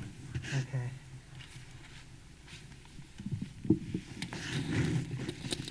Does anyone have any questions? Would someone like to make a motion to approve the Tech Middle School Office Ceiling Roofing Project? I'll motion to approve agenda item 13. Can I get a second? I'll second. All those in favor? Aye. Opposed? Motion passes. Thank you. Board Services, Fiscal Planning Update. So a couple things I wanted to point out in the materials that were provided in the agenda. Under the budget summary for December, if you scroll down, it was asked of me to include kind of parse out what the one-time funds are in each of the unrestricted and restricted budgets. So I did find, well, in unrestricted, we received $241,815 from RESIG for workers' comp, return of equity, and that was, I think I reported on that last time. And I did just notice that in the restricted side of the budget, the total of one-time funds, as you can see, and I tried to highlight these with cartoon bubbles, and I somehow some of the data was lost. So under federal dollars, ESSER 2 and 3, ESSER 2 was almost 4 million. ESSER 3 is 600,000, and under the state bubble, 449,000 is special ed learning recovery, 494,000 is in-person instruction, and $1.6 million is expanded learning state, and all of that totals 4.5 million. And I apologize, I tried to do something new and it didn't come out right, and but that was what was asked of me, and I'll continue to try to improve the reporting on that. And then I also included the P180A the write-up that I gave to Myra to report in the month or weekly update, and I just wanted you to see that again if you didn't notice it in her weekly update. And if there are any questions I can answer, I'd be glad to do that. And the monthly district enrollment for December is a total net 8 loss of students. We had, get to it, 16 enter, and that's a combination of other districts and schools. I can be more specific, it's getting pretty late. And then a negative 24 students. 3 of them went to private schools or charters. 10 students left the county. 7 moved within the county, and then there were 4 others, and 2 of those are early grads. Any questions on enrollment? So, a negative 8 or a net negative 8 is still holding strong with our increased enrollment from the prior year, which is where we want to be. And then lastly, the facilities update, and that's why Josh is still here. So appreciate you staying, Josh. And this was something we discussed at the facilities committee. The first page of the materials in your agenda kind of show what money we have to work with still. We carried over $12,256,000 from prior year unspent monies. The future interest on that money is about $55,000, and then the developer fees, which is a combination of ending balance and current year money received, is about $3.5 million. So we have about $15 million, $16 million to work with. Are there any questions about this? Because I don't want to take Well, the question I have is, have we finished the lease back for Tech High School and Rancho? Are those payments all done? And That's correct. We're completely done with all the lease Okay. payments. And then do we have all the invoices from them? Are we still waiting for bills from the architect, from the builder? For Tech High and in this building, Mhm. we're completely, those projects are completely closed out now. Okay, so we're just doing the lease back on the MU and the scoreboard. That's correct. So the Evergreen multipurpose room, where we finally took occupancy, it's a soft opening at this point because we're still waiting on, we're still having some supply issues. So we should begin to start closing out that project. And then we would do the 6 lease payments. So moving forward on that. And then the scoreboard, that's not a lease back project. That's just a hard bid that we just received notice that it's shipping out on January 24th. So we're getting really close. Say, a year later? Yeah, so we're getting really Okay. close to completing that project as well. Okay, good. Thank you. And so the second page of the facilities update is just a list that I think you've seen already once before, maybe a weekly update, but it's the list of prioritized projects or projects that we feel should be prioritized, and the projected costs and the funding source. So do you have that list in front of you, Josh? Do you want to talk about it? I do have it. Okay. Yes. So at our last facilities meeting, this list is pretty much the same as when we met a year ago, and we just went over the priorities. Obviously, the Evergreen multi-use room conversion, that's almost complete. What we're working on now is currently Lafayette, the A-wing HVAC is non-functioning. We're working on a way to get that working. We're having some supply chain issues there as well, but we're working out the details to get that going. We're also currently working on the HVAC for the multipurpose room at Richard Crane. Those are all in process as we speak. A couple new ones that came up would be the Monte Vista fire alarm. We've been having some issues with that. It's a model that we can't find parts for. We were able to get it to continue to work. The last meeting we had, I was a little panicked about that at the time, but we've been able to get it functional as of now. But we still need to keep that on our radar because that's going to be a project that has to go through the state architect, bid out. So that would be over $1 million project. We did the pilot program for the surveillance cameras here at Rancho, and it's been really effective. We've been asked to look at getting bids for the two elementary sites and tech high as well. So we're bidding that out as we speak. So we'll come back to you guys with numbers shortly. And the other one is universal TK. You know, you guys have touched on it a little bit. At the last board meeting, the board approved for us to work with WLC architects to develop a facility master plan to implement this program. Starting next year, 22-23, we're going to have to be at 12-to-1 student ratio, staff to student ratio in the classrooms. And moving on to 23-24 all the way through 25-26, it moves down to 10-to-1.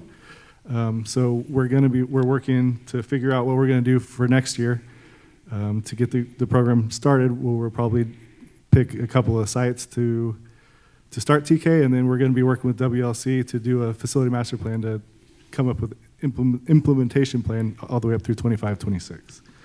So we're not sure of the cost on that yet, so that's why we're bringing it up now, that we might need to hold off on some of these other projects to figure out what we're going to need to do. The state will give us funding, but we have to have matching funds to do it. So as you can see, if you saw on the other page, we have approximately $2.8 million left, which won't get us very far. If we're anticipating 17 classrooms that are needed by 25-26, that's not going to get us very far. So we're going to be working with WLC to come up with a plan for that. Josh, at one point, the sign for Tech Middle School was on this list, and I don't see it anymore. Did that just drop off, or what's? Yeah, it's not on here right now. So we're working on pricing for that as well. We have DSA approval for the sign was part of the field package. Mm-hmm. So we're working on getting pricing for that site. There's 2 signs at Tech Middle, and then we're looking to try to get. There's a couple other sites that need signs as well, so we're working on pricing for that. Okay. Is that something that you think would happen like this calendar year, or is it farther out than that?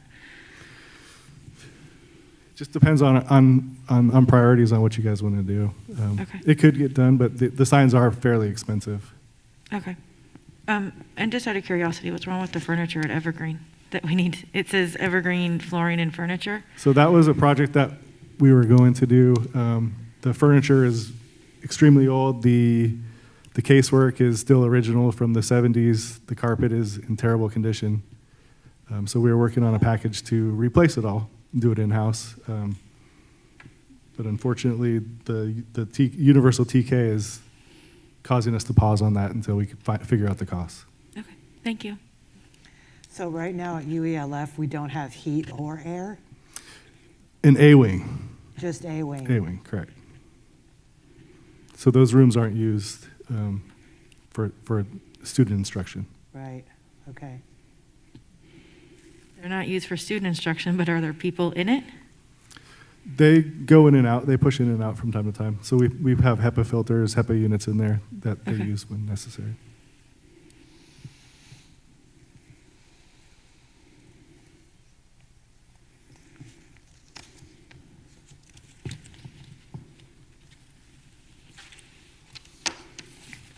Does anyone have any other questions? No, I was going to ask. Thanks, Josh. Yep. Thank you, guys. Thanks for waiting and your Oh, it's my patience. pleasure. Appreciate I was it. going to ask about the tech thing as well. Thank you.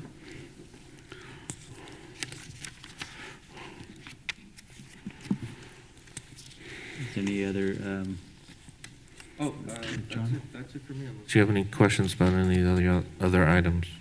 Okay, thank you. First reading, review revisions to board policy and administrative regulations 6146.1, high school graduation requirements. Over to Dr. Lucilena Perez, who's going to provide some details on the high school graduation requirements. So there was some updates in this board policy and administrative regulation, primarily along the lines of what we just talked about on graduation requirement of allowing students from the 2020 graduating class, the 2020-21 school year, that were in their 3rd or 4th year of high school and that were not on track, that they be exempt from the local graduation requirements and that they be able to graduate, as specified. So that's one of the biggest updates to this board policy and the additional opportunities to complete required coursework. And our BPNIR was a little dated, and so this brings it up to date, the board policy and administrative regulation. In addition to that, a little bit of a addition to this, I added Exhibit A to make it very clear what the graduation requirements are at each one of our schools, and that El Camino High School follows the state minimum graduation requirement. And it authorizes us to give honorary diplomas as well, which our previous board policy did not include. So for some war veterans and for others, it allows the board the opportunity to give some honorary diplomas if that ever comes into as a request. So I thought that was something we wanted to make sure we had in our board policy. So this is the first read, and I'm happy to answer any questions, and it will come at our next board meeting for a vote.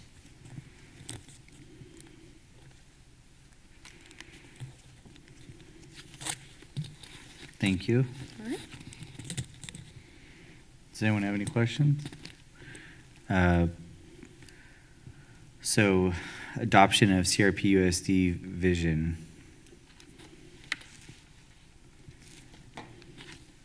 Hopefully this looks familiar to the board. This is something that we were working on a few months ago, and I was sharing it with you and asking if there were any changes. Also, the cabinet and leadership team has seen this vision, and now I'm bringing it for approval. Does everyone love it?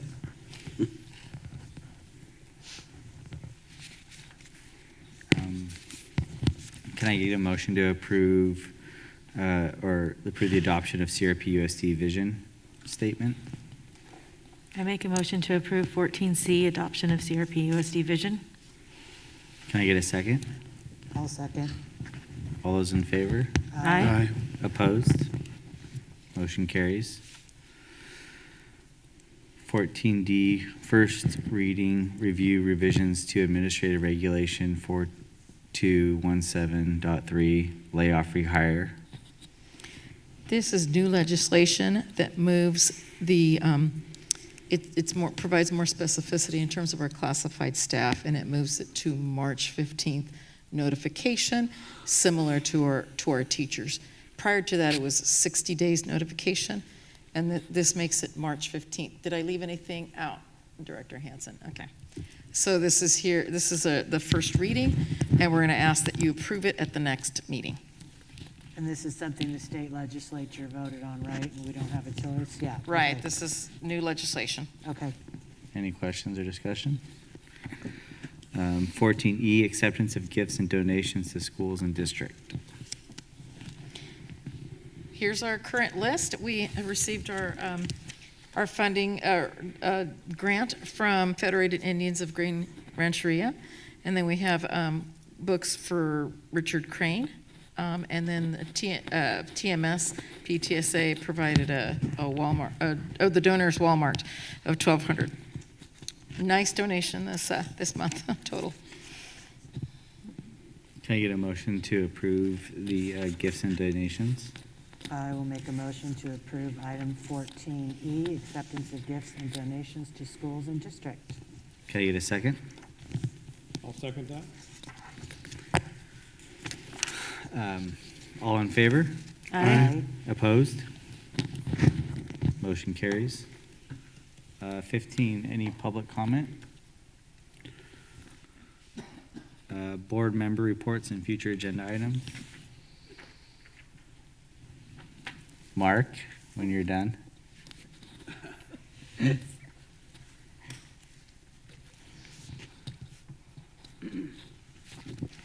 Oh, thank you. So my family and I, we had a Boxing Day gift from our daughter with those COVID tests. That was a great idea. She insisted she was not positive, but she was. So we joined in on the January 4th sick day, being, I guess, quarantined, talking with the school nurse, or the school nurse as well as the county health. So hopefully we can get through this. I did think it was discouraging that last year was the first year that we had summer school offered for our high school, and only four out of those 50 took that up. So I look forward to any kind of way that we can help those seniors get on a better path before graduation. I'm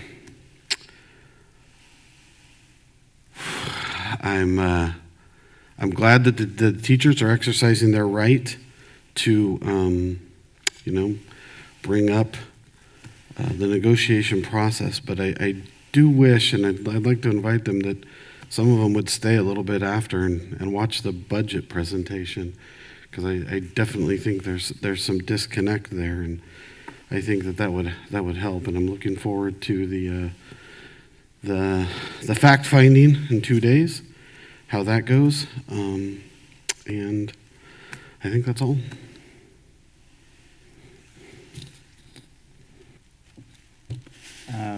Krista? Left?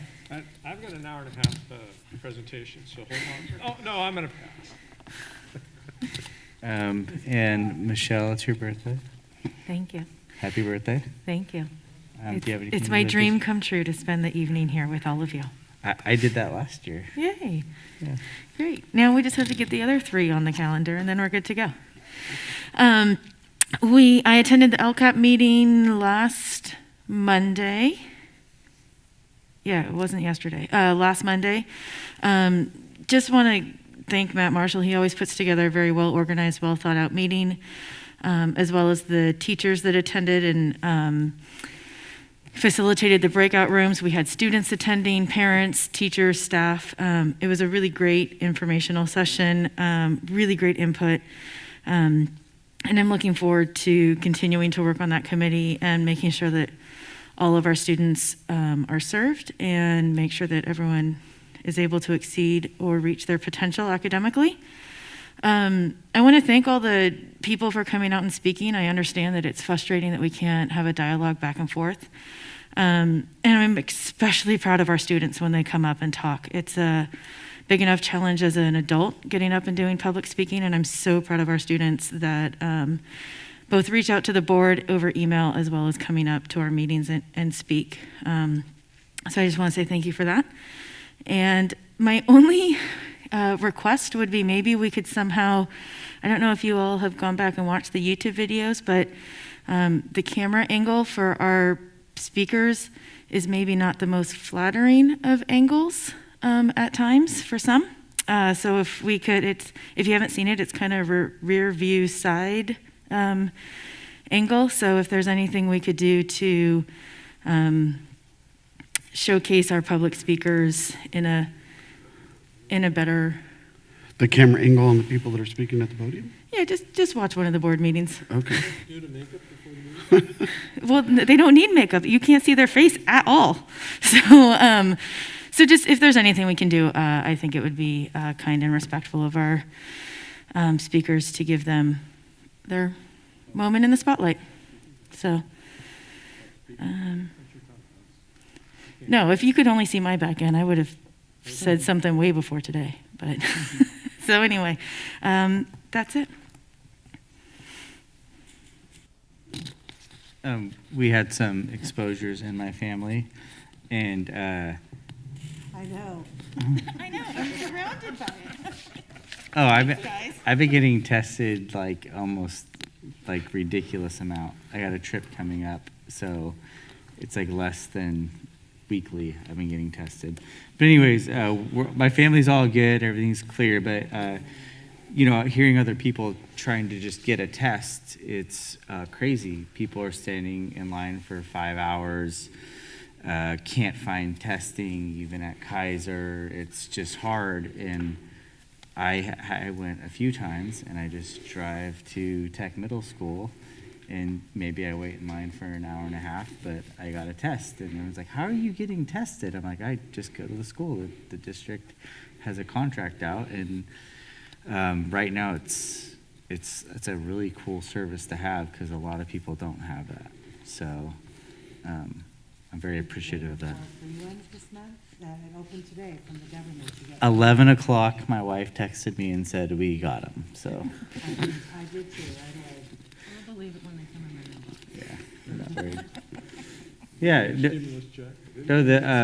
but the thoughtfulness of the times it's pretty good. Even my son, he was at school, and I went and picked up a test to make sure he was safe to come back. So it's a level of assurance that the district is trying to give to everyone. So not just like me, I feel safer that my kids are around other people because I know that there's a lot of options for testing. It's very easy, and I would assume that the staff appreciate it because they know that more kids are getting tested, and it's very easy. It's a lot more accessible than most of the population, I feel like, in Sonoma County. So I really appreciate that, and I just like everyone else, I've been living through it, and I just appreciate it. So that's it for me. The superintendent's report. Really quickly. Mike, anyway, we are in differentiated assistance for our data. That's part of the dashboard. So I just want to let you know that we'll be forming a continuous improvement committee, and we'll be working with the Sonoma County Office of Education to develop an action plan specifically to improve our student outcomes. This is something that we look on that data, and we get to collaborate. It includes teachers, it will include administrators, and us doing some reflecting in the mirrors how to improve our student outcomes. We had a parent engagement committee meeting. Those are going very well, and they're very well attended. I want to do a shout out to Angie Scardina and Macy Juhola, who are running those meetings for us, and it's wonderful to see our parents participate. We have a wonderful calendar committee led by Director Jen Hansen, and they're discussing different calendar options, and we expect to have a calendar come to the board for approval at our regular February meeting. Really exciting work. I wanted to also echo the fact that I attended the Lcap meeting, and I was in the best group ever. I was with students, listening to them discuss their experiences in school, and there's nothing more powerful than student voice. I challenge any administrator, any leader to sit with the students, because they'll tell you what they see, what's going on, what's going well, and what's not going well. And they're incredibly honest and incredibly professional as they do so. So it was really great to sit with the kids and encourage them to tell us whatever they're hearing and seeing. We also had the opportunity, Dr. Gansler and I went to Santa Rosa Junior College, the Petaluma campus, which is gorgeous, and we were able to visit. We were invited on a tour by President Chong, and we're talking about possible collaborations. One of the things that I'd like to see happen more is dual enrollment. So our students can be working on units at the community college level, as well as getting units or credits at high school. So that's very exciting. Parent Advisory Council met last week, just prior to the Lcap, and we shared our social and emotional work that we're doing. Talked about our universal screener. I also was able to visit the Virtual Learning Academy. That was wonderful to see the setup, and thanks to Dr. Perez and the design team that did that. Beautiful setup, and to see that our students are being served well. We have about 165 students at the VLA, and that number fluctuates. Some kids return back, but we have kids entering that setting. I wanted to kind of give you a sense of what's happening at the drive-through testing. We have tested 1,600 people in the last 2 weeks. And it's good to be able to provide that service when folks don't have access to testing. So it's wonderful that we continue to do that. And happy birthday, Trustee Wing. Thank you so much for spending the evening with us at a board meeting, celebrating your special day. And that concludes my report. Oh, also want to add that there are no Williams complaints at this time. We have not received any. I think that settles it for this meeting.